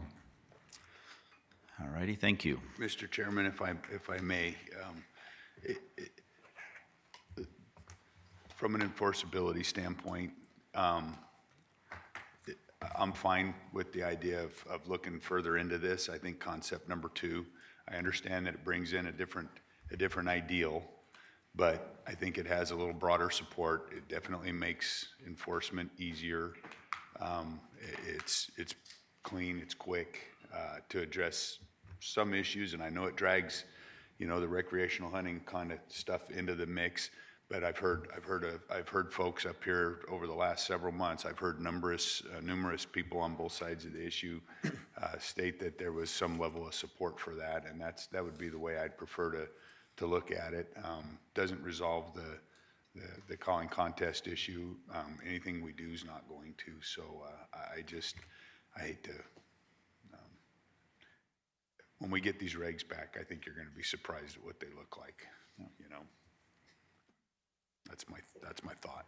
Yeah, no, I appreciate the comments, Commissioner McNinch. And again, hopefully this narrowing down some of this language gets us back to where the committee through all the efforts. Obviously, you're a big part of that, gets us back online, and I'm anxious to see. I was hoping that was going to be the case today, that we would have had some specific language. That didn't happen, but I think we've got it narrowed down for the next meeting to have something specific to season dates and licensing that we can really take a look at and start to peel that onion down a little bit. And I agree, it isn't going to be easy. It hasn't been all these years that we've gotten to this point, but hopefully we're heading in the right direction. So, all right. With that, we will close out agenda item 23. We have been going for a bit this morning, so why don't we take a little bit of a break? It is currently 10:35. Maybe let's take a 15-minute break, and we are adjourned for now. Recording stopped.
Okay, everybody, let's maybe start gathering up here and see if we can get going again.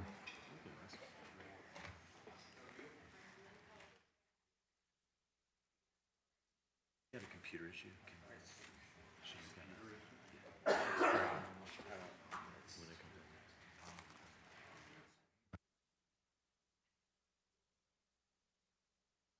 Puzzle.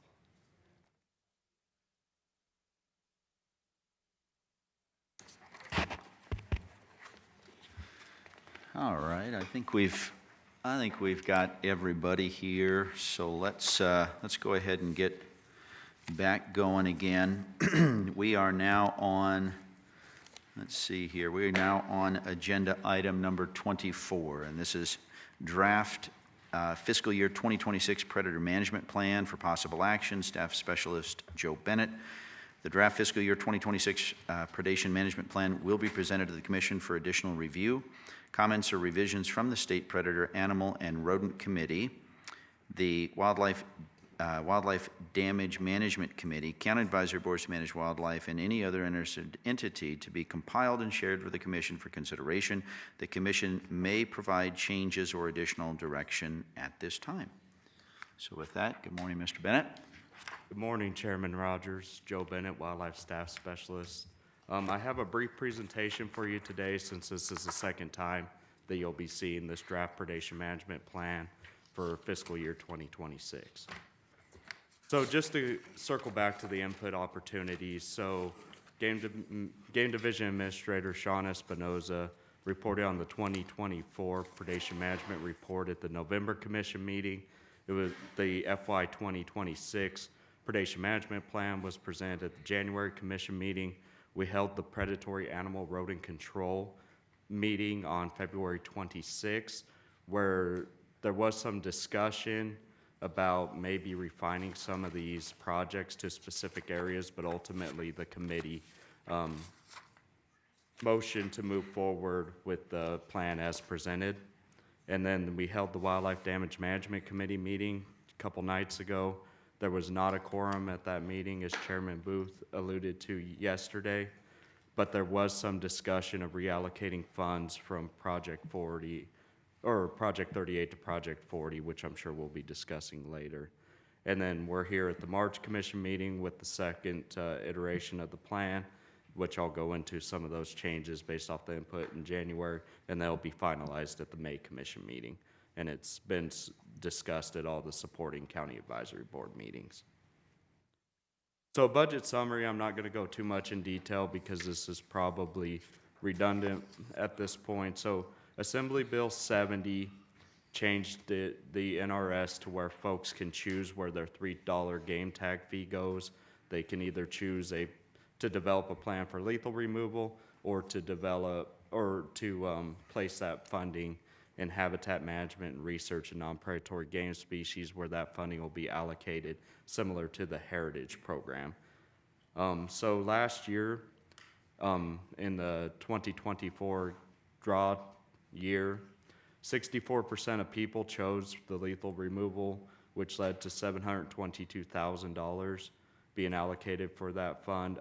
One thing I will mention throughout this program is we're trying to create a reserve of $750,000 by FY 2028. That's why we're withholding that $108,000 to get us up to a reserve of this year, at the end of this year, of $500,000. Ultimately, the plan is to kind of get ahead of the fact that there's volatility in application rates. There may be volatility in how people choose their funding to be allocated. And then we have emergency situations like I described yesterday, where we may need to pull from that pot of money and have it available when we need to do pre and post treatment as identified in the big game release plan. So then 36%, about 373,000, chose that habitat research and management non-predatory species approach. So this plan budget table here, really what I want to focus on is the plan budget and the expenditures here. So you'll see it was much higher the last couple years prior to AB 70. Keep in mind you got that 36% being taken out, and then we're also creating that reserve. And then that's how and then there was some over expenditures in FY 2024 that carried over into FY 2025. That's why you're seeing those changes. This year, our budget is $614,000 with taking into account that $108,000 for reserve. And that reserve or that ending balance at the end of the fiscal year will be $500,000. So these are the 6 projects that we propose to move forward through this plan. The only couple changes from how it was presented in January was that we moved $30,000 from project 21 to project 38 to accommodate some maintenance in 144, unit 144 for that project. And then project 40 is also moving to area 13.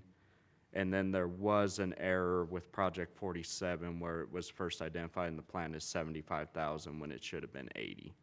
So those are the only 3 changes. The 30,000 in project 21 in conversations with Upland Game Staff Specialist Justin Small will be pursued through the Upland Game Bird fee. And with that, I'll take any questions. All right, thank you, Mr. Bennett. Any questions, concerns, comments from the commission? Yes, Commissioner Bourne. Yeah, a couple of comments on Project 40. I would like to see $20,000 added to Project 40. That's only a 3% increase in the total budget of $614,000, bringing it to total budget of $634,000. A few reasons. Number one, the terrain where this project is going to take place is not conducive to fixed-wing aircraft. It's more conducive to the use of helicopters, which are much more expensive. Number two, if you look at the last 10 years of Project 40 in Eureka County, the average expenditure was $101,111. I feel that if you start a project off too low, you doom the project for failure from the beginning of the project. And those are my reasons. Thank you.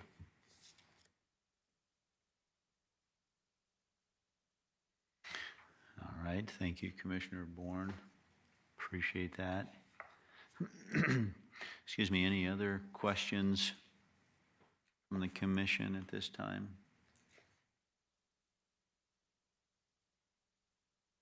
All right. Yes, Commissioner Keel. Yeah, thank you, Chairman. So, Mr. Bennett, you talked about, building that reserve fund. Is that in like an interest-bearing account, similar to like Heritage, or where is that money Thank you for housed, I the guess? question, Commissioner Keel. It's my understanding it's not, and I will defer to Deputy Director Jordan. Good morning, Jordan Goshert for the record. The money is in an interest-bearing account. Okay, perfect, thank you. All right. Anything else from the commission at this time? Yes, Commissioner McNinch. Thank you, Mr. Chairman. So there's no concern with our requirement to spend money by putting money in a reserve and holding that reserve on this on the lethal side of the ledger here. Are we getting crossways with our statutory or regulatory requirements? Do you know what I'm asking?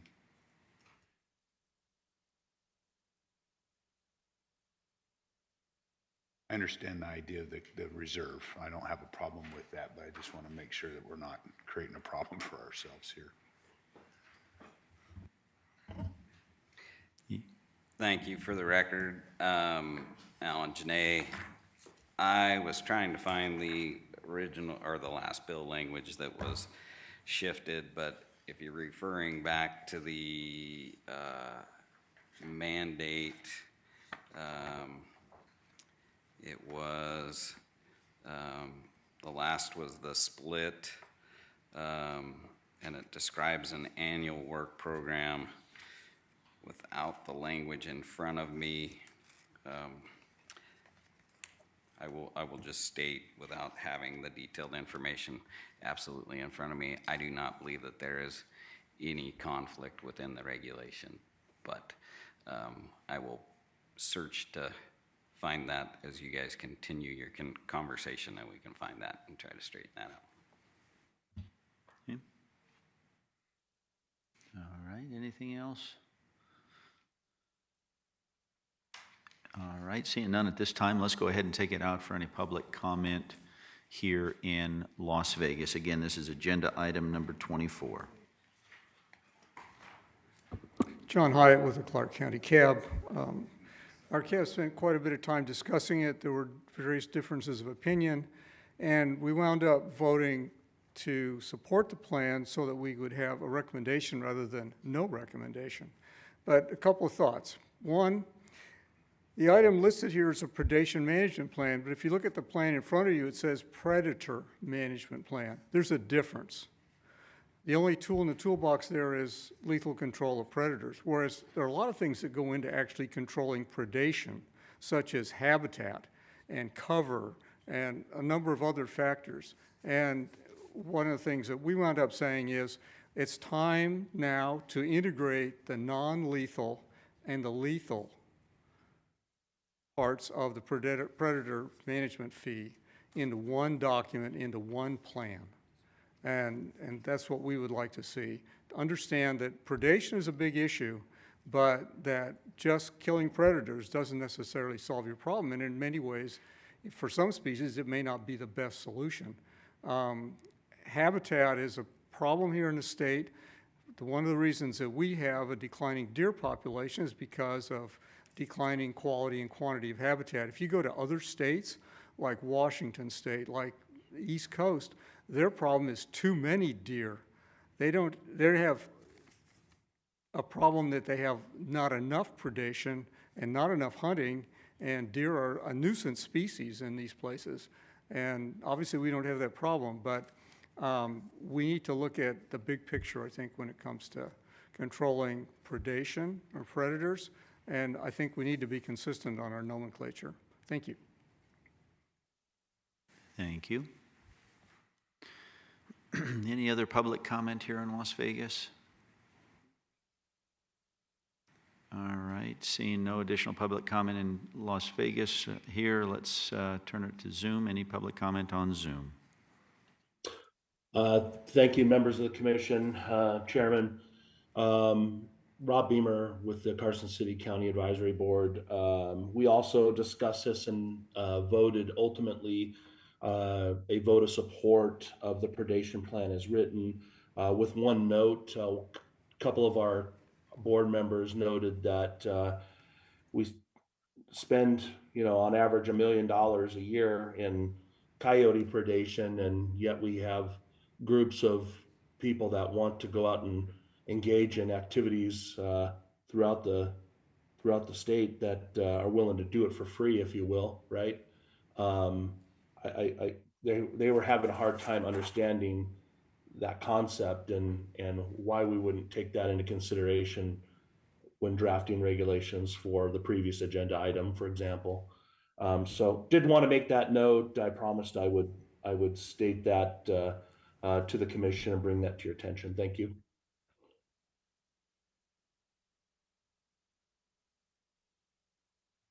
All right, thank you. Seeing no additional public comment on Zoom, I'll bring it back to the commission.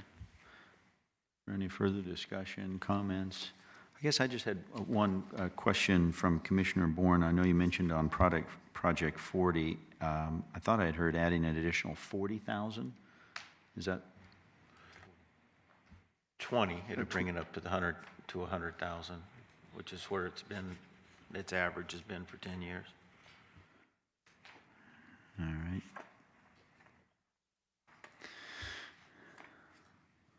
All right, any other questions, concerns, comments regarding this? With that notion and comment from Commissioner Bourne, Mr. Bennett, any concerns with that or thoughts around that? Thank you, Chairman Rogers. Joe Bennett, Wildlife Staff Specialist. So ultimately, with the way we're trying to build this budget, that 614,000 is our hard line. So by reallocating that funding, there could be potential that work may not be conducted in other areas in Project 38, depending on how many areas are identified statewide.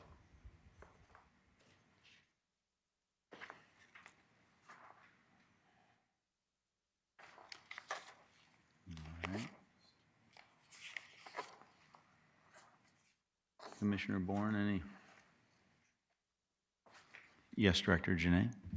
Just while you're waiting on comment, for the record, Alan Janae, I did look back at AB 70, which was the language that dictated the split in the pot and last touched NRS 502253, and it does describe developing and implementing an annual work program, but in Section 5, it does allude to the fact that any remaining the money in the wildlife account credited pursuant to this section remains in the account, does not revert to the state general fund at the end of the fiscal year. So it makes that projection that there will be funds that are unallocated even in the development of an annual work program. So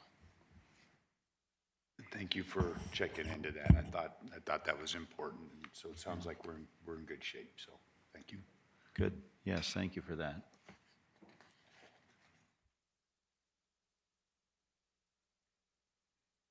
Again, any other comments? Again, Commissioner Bourne, any other thoughts on Mr. Bennett's comment?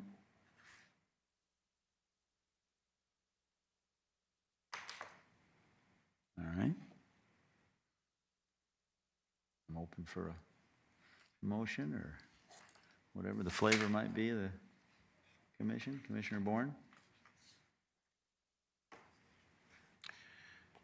I'll make a motion in support of the fiscal year 2026 predation management plan, with the exception of $20,000 being added to Project 40. All right, we have a motion from Commissioner Bourne with the one noted change, and a second from Vice Chair Young. All those in favor with an aye? Aye. Any opposed? Seeing none, that motion carries.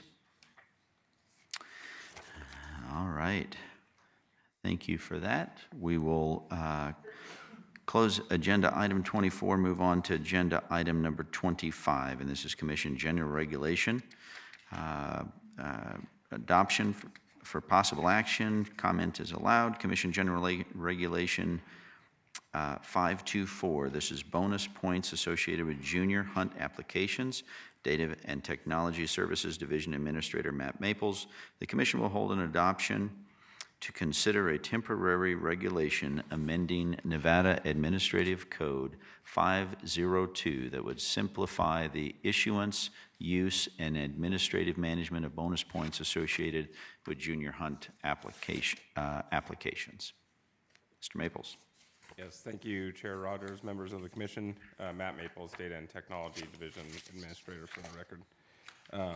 As you stated, the proposed regulation change is an effort to simplify bonus points for our junior hunt applicants.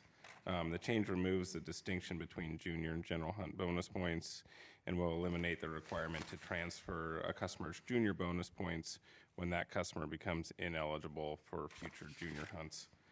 The anticipated effects of this regulation are a simplified process for obtaining, using, and tracking bonus points for junior applicants, particularly as these hunters become ineligible for those junior hunts. In addition, this regulation change would ensure the current bonus point system supports the junior horn shorter than ears pronghorn hunt, but would not otherwise change existing bonus point categories or how those bonus points are issued or used. And with that, I'd be happy to take any questions on the proposed regulation language. All righty. Thank you, Mr. Maples. Appreciate that explanation there.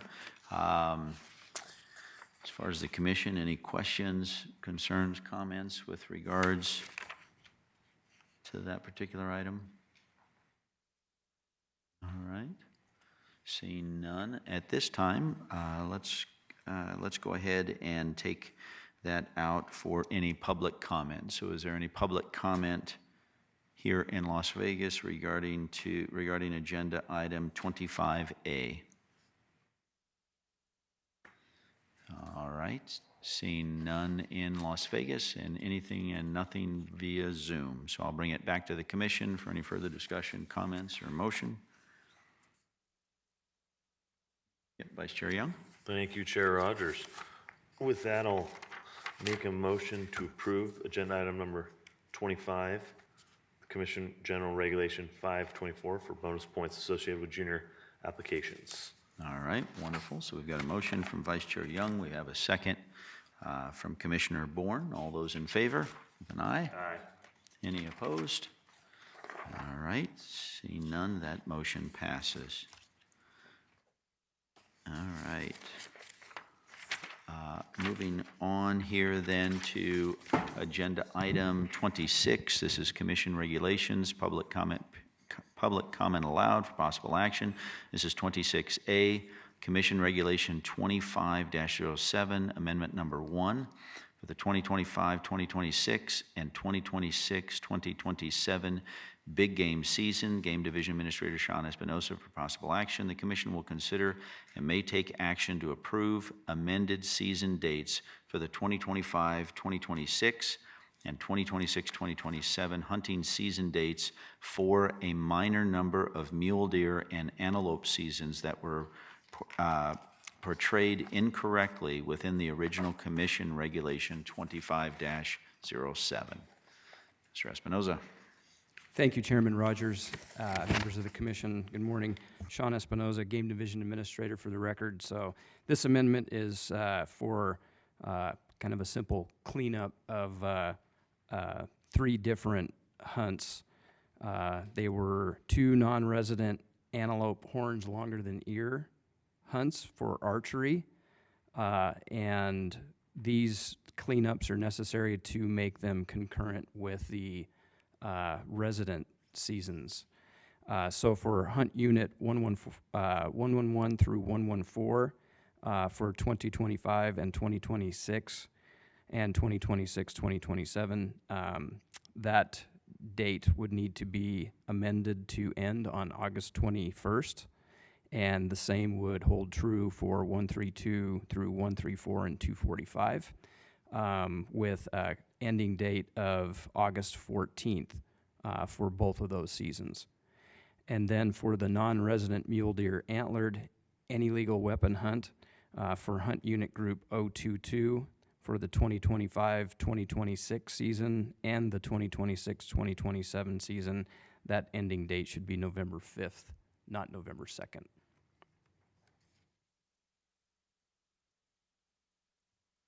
All right, thank you for that, Mr. Espinoza. Appreciate that. I'll bring it back to the commission for any questions, concerns, comments with a few of those minor cleanup changes on that item. All right, seeing none, let's take this out for any public comment real quick. Any public comment here in Las Vegas regarding agenda item 26A? All right, seeing none. Any public comment on Zoom? Seeing none, I'll bring it back to the commission for any further discussion, comment, or motion. Yes, Vice Chair Young. Thank you, Chair Rogers. I will make a motion to approve agenda item number 26, Commission Regulation 25-07, Amendment 1, 2025, 2026, and 2026 and 2027 big game seasons as proposed. All right, so we have a motion from Vice Chair Young. We have a second from Commissioner Keel. All those in favor with an aye? Aye. Any opposed? All right, that motion carries 7-0.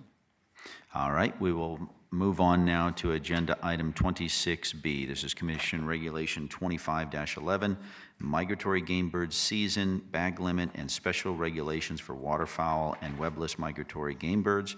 Public hunting limited on wildlife management areas and designated state lands 2025 through 2026 season. Wildlife Staff Specialist Russell Wolstenhume for possible action. The commission will consider recommendations for seasons, bag limits, and special regulations for migratory game birds for the 2025-2026 season, and adopt regulations consistent with the proposed regulations framework for the 2025-2026 hunting seasons on certain migratory birds established by the U.S. Fish and Wildlife Service. The commission regulation will become final pending adoption of federal frameworks. The commission will also consider rules regulating public hunting on wildlife management areas and designated state lands. So, good morning. Good morning, Mr. Chair, members of the commission. Russell Wolstenhume, Game Division, Wildlife Staff Specialist. Mr. Chair,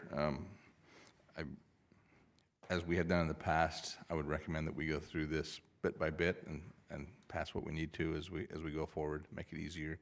Yep, that would be fine. Thank you. All right, I will start off on page 1 with mourning and white-winged dove seasons. Statewide season September 1st to October 30th, 2025. Daily bag limit 15, possession of 45, with special regulations as listed. And if we can combine that with American Crow dates, seasons of September 1st through November 17th of 2025, and March 1st through April 15th of 2026. The daily bag limit of 10, special regulations as listed. We'll go to that point. All right, perfect. Any questions, comments from the commission on that particular item?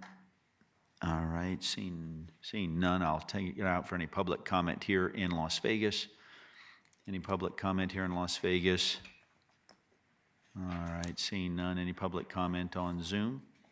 All right, seeing none, I'll bring it back to the commission for any questions, comments, motion. Yep, Commissioner McNinch. Thank you, Mr. Chairman. With that, I'll make a motion to approve that portion of CR 25-11 specific to mourning and white-winged dove and American crow as presented. All right, perfect. So we have a motion from Commissioner McNinch. We have a second from Commissioner Keel. All those in favor with aye? Aye. Aye. Any opposed? All right, that one carries 7-0. Thank you, Mr. Chair, members of the commission. I believe next, if we address just the duck and merganser season, that will direct the rest of the seasons throughout the regulation. So, given that, duck and merganser seasons with the northeast zone, September 27th of 2025 through December 2nd of 2025, December 13th of 2025 through January 19th of 2026. For the northwest zone, seasons of October 11th, 2025 through January 4th of 2026, and January 7th of 2026 through January 25th of 2026. In the south zone, October 11th of 2025 through October 19th of 2025, and October 22nd, 2025 through January 25th of 2026. In the south zone, the Moapa Valley to the confluence of the Muddy and Virgin Rivers, a season date of October 25th of 2025 through January 25th of 2026. Daily general limit of 7, 21 in possession, including within the general duck limit, but not to include more than. For pintails, and this is a change from last year, 3 daily and 9 in possession. For hen mallard, 2 hen mallard or Mexican ducks and 6 in possession. Redhead, 2 daily, 6 in possession. Canvasback, 2 daily and 6 in possession. All right, thank you for that. And I'll bring it to the commission. Any questions, concerns, comments around that particular items with ducks and mergansers? Right, yes, Commissioner McNinch. Thank you, Mr. Chairman. Just one quick question. I know that redhead and scaup, lesser scaup in particular, they're just not around as often as they used to be, at least in, like the Truckee Meadows area. What are, generally speaking, are they seeing a reduction or are they wintering further north, or are we seeing a decline in their populations, or which way are they? What's the status of them specifically? There's always some oscillation from year to year, Russell Wilson for the record. There's some oscillation always, but long-term trends. We hit probably 4 or 5 years ago, for a stretch of about 5 years prior to that, we were hitting some record high duck numbers, all-time highs, for many of the species, not all of them, but many of them.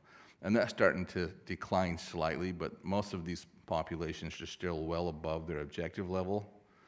That being said, the SCOP numbers are in decline, and that's the reason why they're, and this doesn't include SCOP that we're looking at right now, but the SCOP numbers are in a more restrictive package with a shorter hunt season because their numbers are in decline.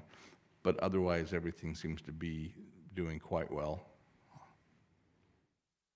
I appreciate that. I don't usually talk too much during these, but I can tell you that, during the, those of you who know me, I'm a pretty avid bird watcher, and I'm participating in Christmas bird counts in the Tricky Meadows from 1964 until probably 5, 6 years ago, maybe in the last 10 years, we had never had a count that did not have redhead on it. And now most of our counts do not. It's anecdotal, it's citizen science, but, long term, some of that noise works out of the system and it becomes more of a trend, you can see through that. So lesser SCOP is always kind of a low number, so it's not like they're super prevalent anyway, but the redhead, that was just something that I've been noting in the counts that I compile and that I'm responsible for. So I wanted to ask the question. Of course, they're divers, so you're not going to get a lot of them out at Carson Sink and stuff like that. But so, yeah, thank you. And redheads, in particular, Commissioner McNinch, are well above the long-term numbers. Redheads are included on the restrictive package because of their similarity in looks to canvasbacks, and canvasbacks are the ones that are more closely regulated. Perfect, good, thank you. One question also, Russell, you mentioned the pintail, that there was a change there. What was that change? So there was a request from the 4 flyways across the United States for the Fish and Wildlife Service to take a closer look at the pintail model that's used to establish the bag limit for pintails. They created a new integrated population model. It includes survey data, it includes banding data, it includes harvest data, it includes wing bee data. There's a lot of data that goes into that, as well as a few other, besides Continental Survey, there's a few other surveys like the breeding bird surveys and others that go into to feed that data. The new model suggests that the population is more robust than they previously believed with the old model. The model was vetted by, it was built by the Fish and Wildlife Service, and it was vetted by a number of academia across the country, and then voted on and approved by all 4 flyways, which includes every U.S. state except for Hawaii.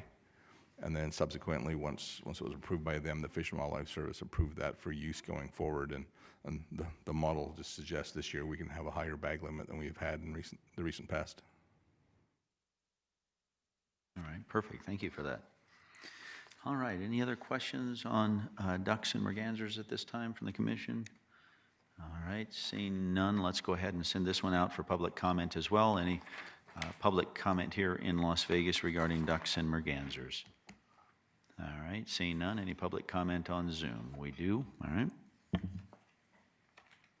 Thank you, members of the commission. Mr. Chairman, Rob Beamer, Carson City Cab for the record. Interesting enough, we had 21 different people reach out to our cab in regards to this, mainly centered around the increase in pintails. I thought it might be advantageous to let the commission know this. Mainly people didn't understand why we're allowing 3 pintails of either sex versus limiting hen mallards and I do want to throw a huge plug out to Russell and just all the guys and gals that work for the game division. They're so great, and we were able to reach out to them and get really the backstory of that, which he just shared portions of that with you. The other thing that I think is noteworthy is that this integrated model, this new integrated model that and this is, of course, I'm stealing Russell's thunder because he's the one who shared this with me, just for the spirit of full disclosure here.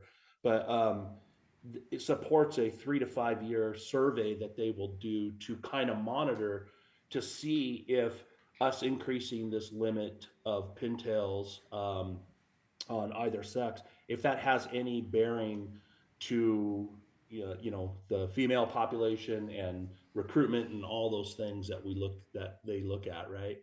I think that's noteworthy. The public doesn't get to hear that backstory, if you will, right?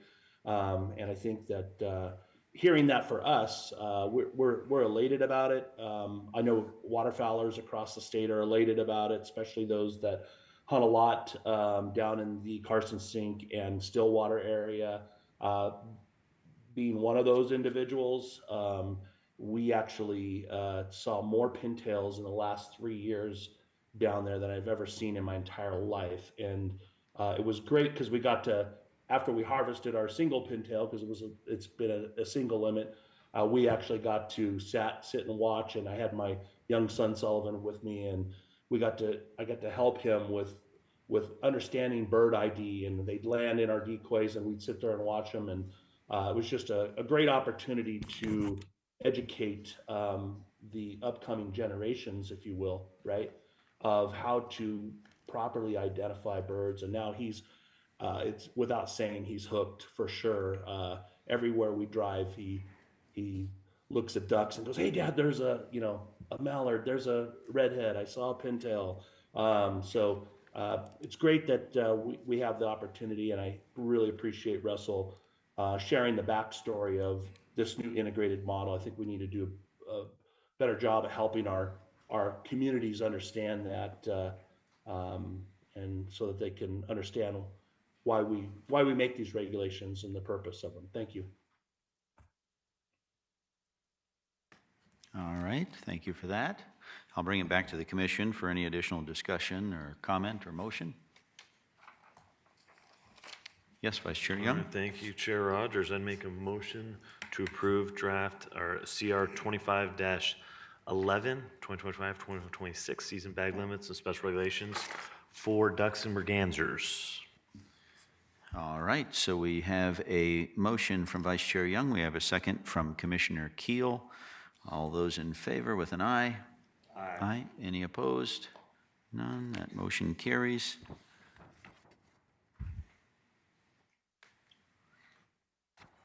Mr. Chair, if it so pleases you, at this time I think that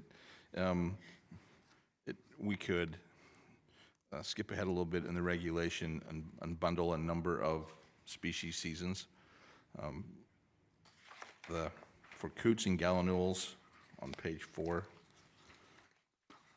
snipe on page 5, Canada and cackling geese and brant, and white-fronted geese.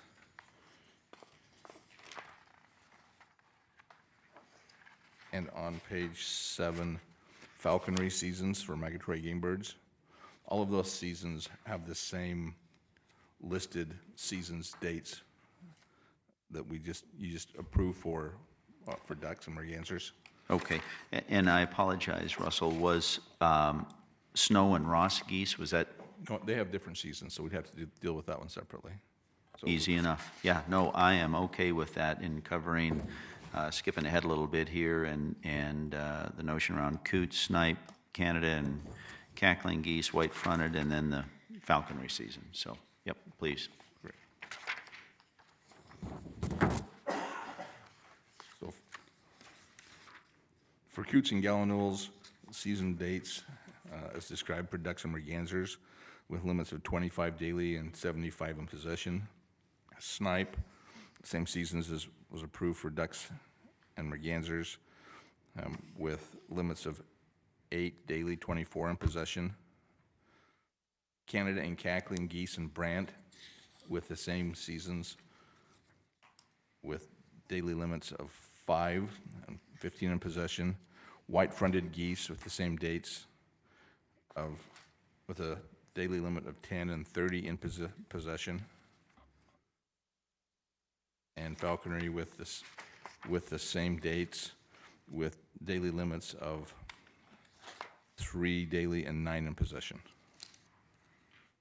All right, perfect. Thank you for that. I'll bring it to the commission for any questions, comments, anything regarding those items that Russell laid out there. All right, seeing none at this time, let's go ahead and take that out for public comment as well. Any public comment here in Las Vegas? All right, seeing none, how about any public comment via Zoom? Seeing none, I'll bring it back to the commission for any additional questions, thoughts, motion around. Yes, Commissioner McNinch. Thank you, Mr. Chairman. I'll go ahead and make a motion if there's no more conversation to approve that portion of CR 2511 related to coots and gallinules, snipe, Canada and cackling geese and brant, white-fronted geese, and falconry seasons for migratory game birds as presented. All right, perfect. We do have a motion for approval from Commissioner McNinch. We have a second from Commissioner Bourne. All those in favor, with an aye. Aye. Any opposed? Seeing none, that one carries 7-0. Thank you, Russell and you, Mr. Chair. Back on page 2, looking at SCOP seasons. The Northeast Zone dates of September 27th of 2025 through December 2nd of 2025, December 13th of 2025 through December 31st of 2025. For the Northwest Zone, season dates of October 30th of 2025 through January 4th of 2026, January 7th of 2026 through January 25th of 2026. The South Zone, November 1st, 2025 through January 25th of 2026, and the South Zone within the Moapa Valley to the confluence of the Muddy and Virgin Rivers, dates from November 1st of 2025 through January 25th of 2026, with a day limit of 2 and 6 in possession. All right, thank you for that. I'll bring it to the commission for any questions or discussion around that particular item on the scout. All right, seeing none, I'll take that out for any public comment here in Las Vegas. All right, seeing none, how about any public comment via Zoom? Seeing none, I'll bring it back to the commission for any additional discussion, comment, or motion specific to that portion on SCOUT. Yes, Commissioner McNinch. Thank you, Mr. Chairman. I'll make a portion to approve that portion of CR 25-11 specific to lesser and greater SCOP as presented. All right, perfect. So we have a motion from Commissioner McNinch, and we have a second from Commissioner Bourne. All those in favor with an aye. Aye. Any opposed? Seeing none, that one carries 7-0.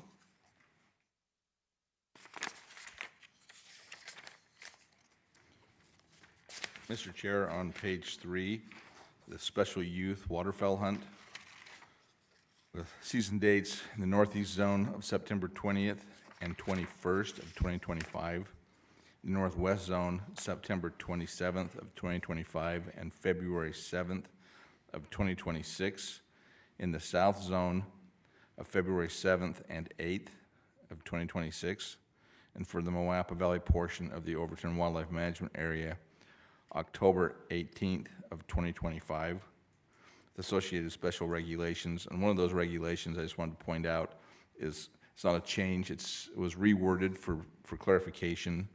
I'll go through all the special regulations. It's open to hunters 17 years of age or younger. Youth hunters 16 years of age and older must possess a federal duck stamp. Youth must be accompanied by an adult who is at least 18 years old. The next one's the one that has been clarified. During the youth hunt in the Northwest Zone, youth hunters possessing a valid Nevada swan permit may hunt swans in open swan hunt areas, which are Churchill, Lyon, and Pershing counties, provided the trumpeter swan quota has not been reached. Adults are not allowed to hunt during the season, and it's open to non-residents. All right, perfect. Any questions from the commission? Or yes, Commissioner McNinn, sure. Thank you, Mr. Chairman. I just had one thing catch my eye.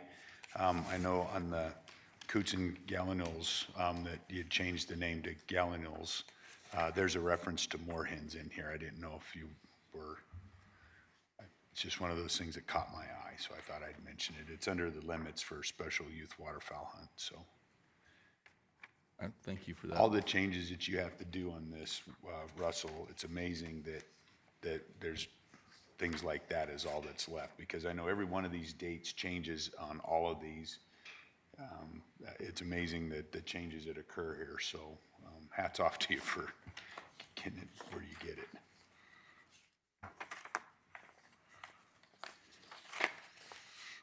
All right, thank you for that. And I apologize, Russell, one question as well on the special regulation that you mentioned, and you outlined that one little paragraph there during the youth hunt in the Northwest Zone, so on and so forth. Was that adding that language in there, or was there something in there before that where there was a minor change? Just curious. It's just a minor change, clarifying it. There was some confusion that occurred this past season on the youth days. One of the issues was that the permits didn't include those dates on it. However, it was in both federal regulation and state regulation that youth could hunt on the youth day. So even though it wasn't on the permits, but I worked with individuals in our DATS division on trying to clean up some of that language, and added some language also to that's on the swan season when we get to that, to just try to clarify that, to make it clear that those seasons are open for youth. Okay, perfect, good. And then also, Russell, any issue or concern with the question from Commissioner McNinch on the vernacular there on that change? If the commission so chooses to make that change, I would be more than happy to correct that the way it should be as coots and gallinules rather than moorhens. Yeah, perfect. And I appreciate that. Yeah, good. All right, anything else from the commission at this time on that special youth waterfowl hunt? Seeing none, I'll take it out to any public comment here in Las Vegas. Any public comment here in Las Vegas? All right, seeing none, any public comment via Zoom? Yeah, again, Mr. Chairman and members of the commission, Rob Beamer, Carson City Cap for the record.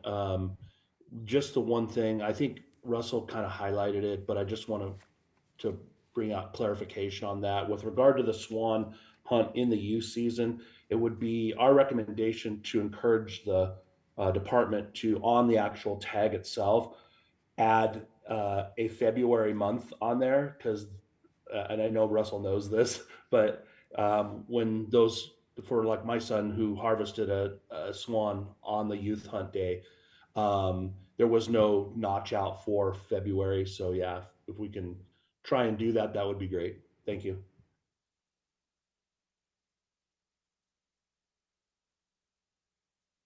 All right, no additional public comment. I'll bring it back to the commission. Russell, I apologize. Maybe you got more of that than I did. What the gentleman was just mentioning, sounds like maybe adding something with language to February in there. Any comments on that? Correct. Russell Wilson for the record. And that is on the permits themselves, that youth day. There's one day in February when the youth can hunt for swans, and that the actual printed date wasn't on the swan permit, nor was there the punch-out numbers. But that's something that is an internal thing with our vendor that we need to fix, that is in the process currently. So okay. We're moving forward with that.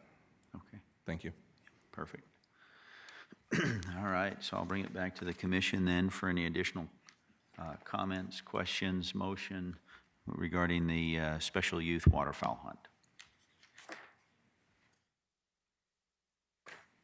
All right, Commissioner McNinch. Thank you, Mr. Chairman. Then I'll make a motion to approve that portion of CR 25-11 specific to special youth waterfowl hunt as presented with the noted change in the vernacular. I love that word. That's a good word. All right. All right, so we've got a motion from Commissioner McNinch with the one noted change, and we have a second from Vice Chair Young. All those in favor with aye. Aye. Any opposed? All right, that motion carries as well.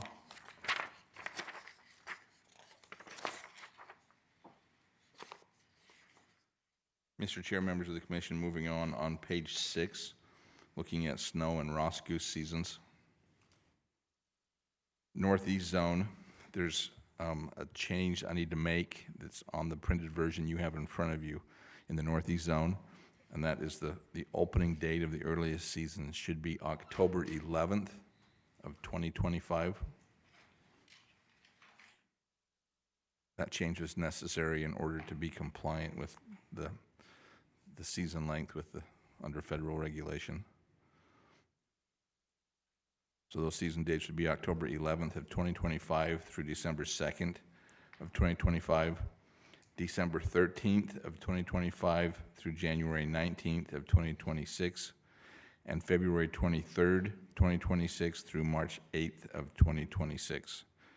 In the Northwest zone, season dates of October 25th of 2025 through January 4th of 2026, January 7th of 2026 through January 25th of 2026.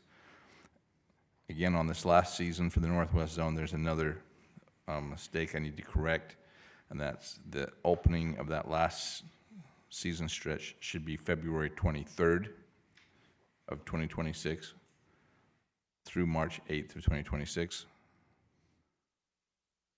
In the South Zone,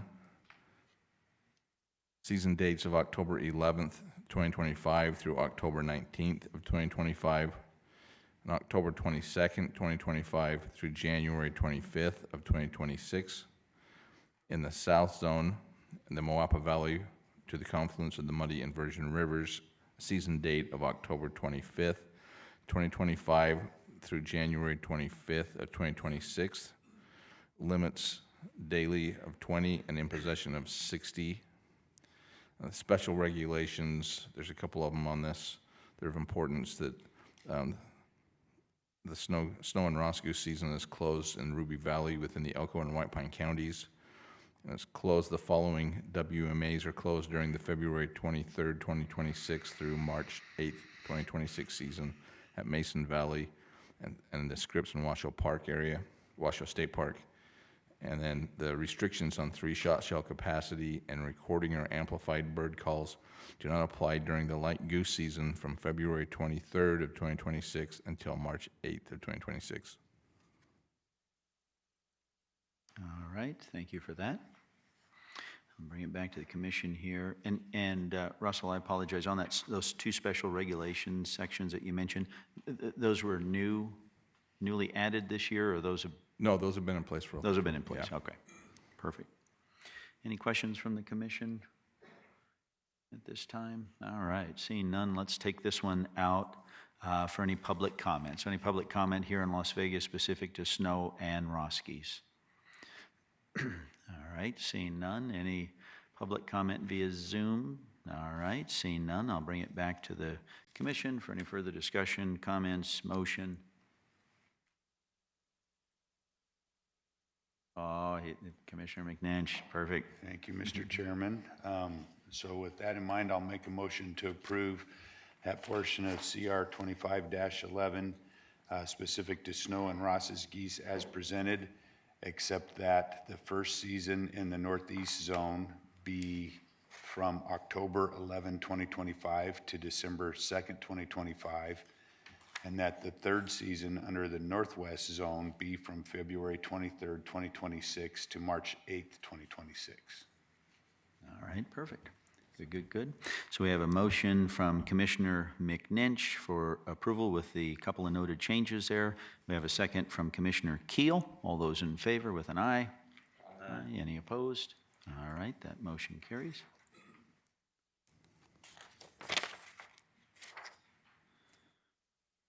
Thank you, Mr. Chair, members of the commission. On page 8, the final season for your consideration is for Swan, with an open area of Churchill, Lyon, and Persian counties. Season dates of October 11th, 2025 through January 4th of 2026, and January 7th of 2026 through January 25th of 2026.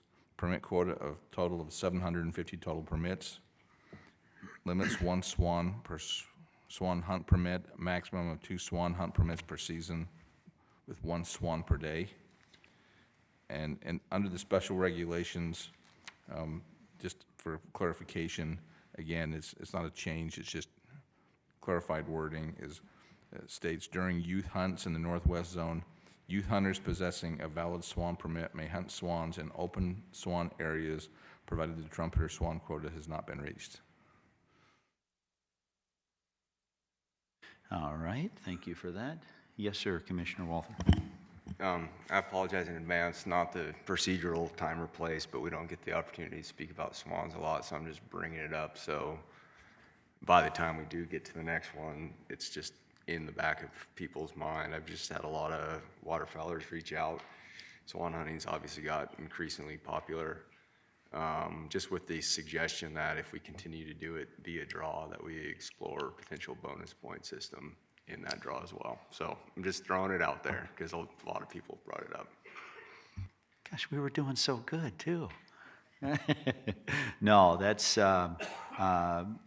certainly good suggestion and something we can put on the docket for future discussion. And you know, like anything, right? I mean, the quotas probably aren't getting too much higher, and the demand is getting greater. And how do we, you know, put some bookends around that? So, any other questions from? Yeah, Commissioner McNinch. Thank you, Mr. Chairman. And I've said this before. It's just like with the restrictions on the trumpeter swans. These are all results of conservation. That's all it is. It's just growing pains, and these are good problems to have. You know, wanting to go to a draw system because it's popular, the birds are there. Having a restriction, it used to be that if one was shot, then the season closed down. Then it was 5, and now it's 10. And you know, that's just a function that conservation efforts are successful with trumpeter swans, and you know, our permits for our tundras are going up, and this is what happens when things are done for wildlife. So just growing pains. They're good problems to have. Yeah, great point. Anything else? Any other comments, questions at this time from the commission? All right, seeing none, I'll take it out for any public, excuse me, public comment here in Las Vegas. All right, seeing none, any public comment via Zoom? All right, seeing none, I'll bring it back to the commission for any additional discussion, comments, motion. Thank you, Commissioner McNinch. Right. Thank you, Mr. Chairman. I'll finish it off. So I'll make a motion to approve that portion of CR 25-11 specific to swans as presented. All right, perfect. So we have a motion from Commissioner McNinch, and we have a second from Commissioner Bourne. All those in favor with aye. Aye. Any opposed? All right, seeing none, that one carries as well. Mr. Chair, the last portion of the regulation is public hunting limited on wildlife management areas and designated state lands. And at this time, I will turn it over to Administrator Freeze to cover that portion. Thank you, sir.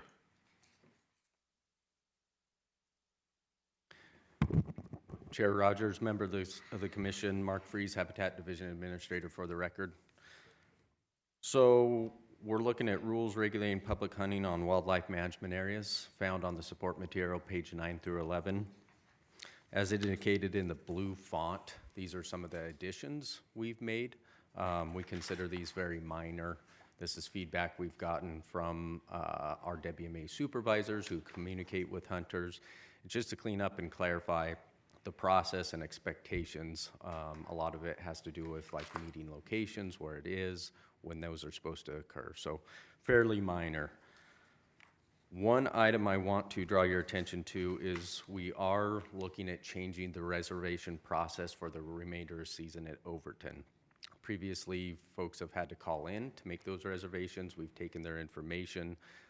They've asked for if they want a pond, a field blind, and then we randomly assign those locations the day before the hunt. We're trying to move to an online system. This will both resolve some administrative duties and burden on staff to process all this information. We also think it will be much more user-friendly. Hunters will be able to go online and secure the reservation process. There will be notifications sent to their phone reminding them that they have a reservation.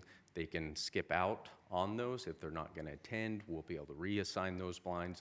So the process should be better both for the department and their users by doing an online process. It'll be much like if you're going to a state park and reserving a campsite, and it's the exact same vendor we're working with to put that into play. That's not specifically mentioned in here. We're currently working on that contract right now, but we plan to roll out that new process this fall. So with that, I'll stand for any questions. All right, thank you for that. Any questions, concerns, comments from the commission on those noted items in blue around some of these different regulations? All right, seeing none at this time, I'll take it out for any public comment. Any public comment here in Las Vegas? All right, seeing none, how about any public comment via Zoom? All right, seeing none, I'll bring it back to the commission for any additional comments, questions, motion, again, regarding some of these noted changes for public hunting limited on wildlife management areas. Yes, Vice Chair Young. Thank you, Chair Rogers. If there's no further discussion, I'm going to make a motion on agenda item 26B, the public hunting limited on wildlife management areas and designated state lands, to approve as is. All right, perfect. I apologize, Commissioner Bourne, did you have a? No. Easy enough? Or was that a second? Yes. All right. So we have a motion for approval as is from Vice Chair Young and a second from Commissioner Bourne. All those in favor with aye? Aye. Any opposed? All right, seeing none, that motion passes as well, 7-0. All right. Okay, so that then closes out 26B. We will move on now to agenda item 27. This is future commission meetings and commission committee assignment. Secretary Janae, Chair Rogers for possible action. The next commission meeting will be held virtually and is scheduled for April 4, 2025. The commission will review and discuss potential agenda items for that meeting. The commission may change the date, time, and meeting location. At this time, the commission will review and may approve the commission meeting schedule for 2026-2027. The commission may designate and adjust committee assignments and add or dissolve committees as necessary at this time. Any anticipated committee meetings that may occur prior to the next commission meeting may be discussed. So with that, Director Janae, do you have?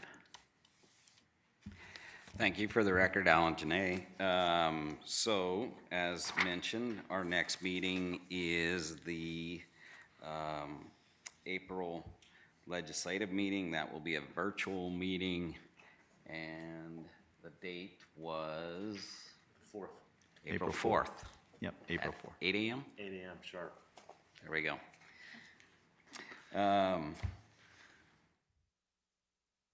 So that is the next meeting, but it's probably worth discussing the May meeting, the agenda items I do have for that, because it will be more expansive than just the legislative piece.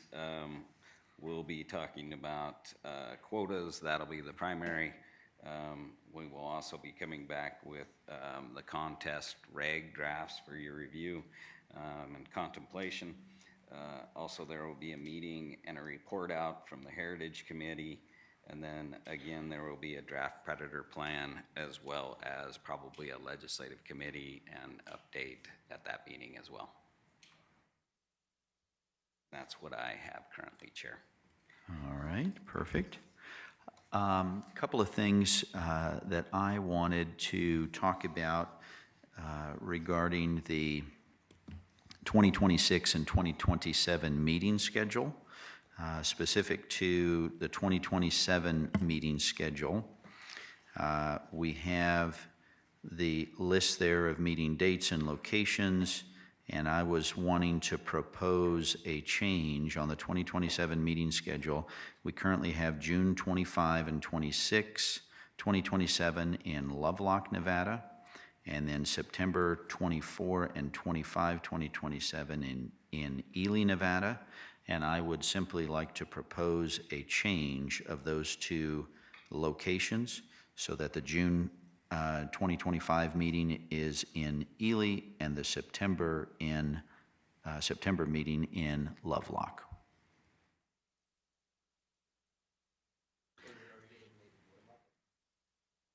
No. 2027. Mm-hmm. Yep, 2027. I think that's all I had that I wanted to touch on. Vice Chair Young, did you have? Yes, thank you, Chair Rogers. I'd also like to add, and I know we generally talk about the next meeting agenda in this, but to give Mr. Schroeder and Mr. Espinoza ample time, I'd like to, in the August meeting in Ely, have kind of a state of the mule deer as an agenda item within that. And again, we can, with plenty of time, but again, the purpose of this is to give them a lot of heads up so I don't throw this at them in mid-June and ask for this in August. And kind of a caller data presentation, the 22 caller, how that's going. Maybe, and again, I'm open to kind of what it's going to look like, but maybe take 6 units, 2 good units that are kind of performing, good fawn recruitment, 2 medium, 2 bad units, why, what kind of projects are going on, as well as potentially add, because we're going to be in Ely, maybe some habitat projects, as part of the tour, go on a habitat project for mule deer, or maybe an area that's a proposed habitat project. So there's a couple ideas, like I said, plenty of time to work on that, but I'd like to add that to the August agenda.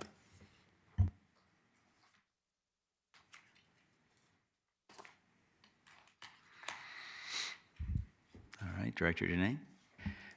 Great. For the record, Alan Janae, we have taken those notes, yeah,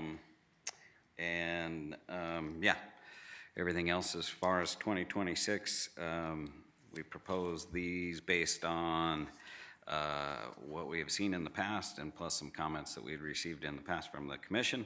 And you will see that the March dates are in Boulder City, and we did that because of the March Madness conflicts that often arise in Las Vegas. And so that was the primary reason. Plus, we've already been talking about next year's field trip here, and we're thinking about trying to get you guys out on the lake and trying to see the reality of Lake Mead and give law enforcement and fisheries the opportunity to do some kind of field trip there. So a little bit of background for you. All right, perfect. Anything else for the commission at this time on future commission meetings? Yes, last meeting I discussed or had my opinion of cab directory, and we did get a new cab directory. I'd like to thank all the cab members that attend our meetings either live or virtually, so it's much appreciated. And with that being said, it looks like we have 13 of our 17 cab committees or individual county committees are attending on a pretty regular basis or off and on. So thank you for doing that. There are 4 that I'm unaware of and would like to know for the purpose of the commission. That's Churchill, Esmeralda, Lyon, and Story counties, if they're going to be actively involved with the commission, or they opt to be not involved. So that's my take on it. Thank you. Yes, perfect, thank you. And with Commissioner Booth's comments, it just reminded me, I will, the question came up yesterday, or we had some discussion around the damage committee and having some, making some recommendations for adding some members to that committee. I know Commissioner Booth had some thoughts around that, so he and I will kind of convene, excuse me, we'll convene on that and come up at the next meeting maybe with some ideas and recommendations on adding some individuals to that particular committee. All right. All right, anything else at this time? All right, I'll take it out for any, it is for possible action. I'll take it out any public comment here in Las Vegas, again regarding agenda item 27, future commission meetings and committee assignments.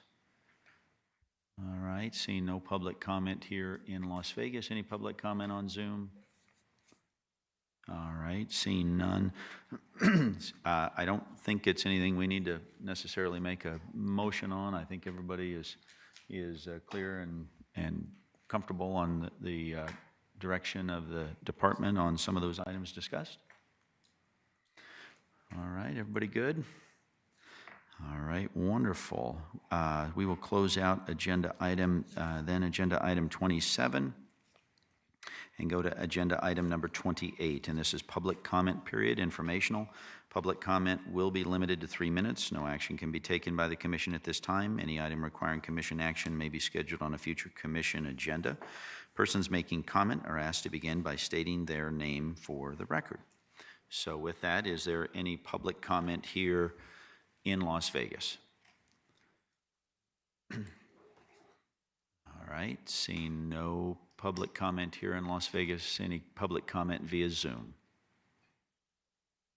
All right, seeing no public comment, we will close out agenda item 28, and that then concludes our meeting for the day. I do appreciate everybody's engagement, and we will stand adjourned until April 4th. Thank you, everybody.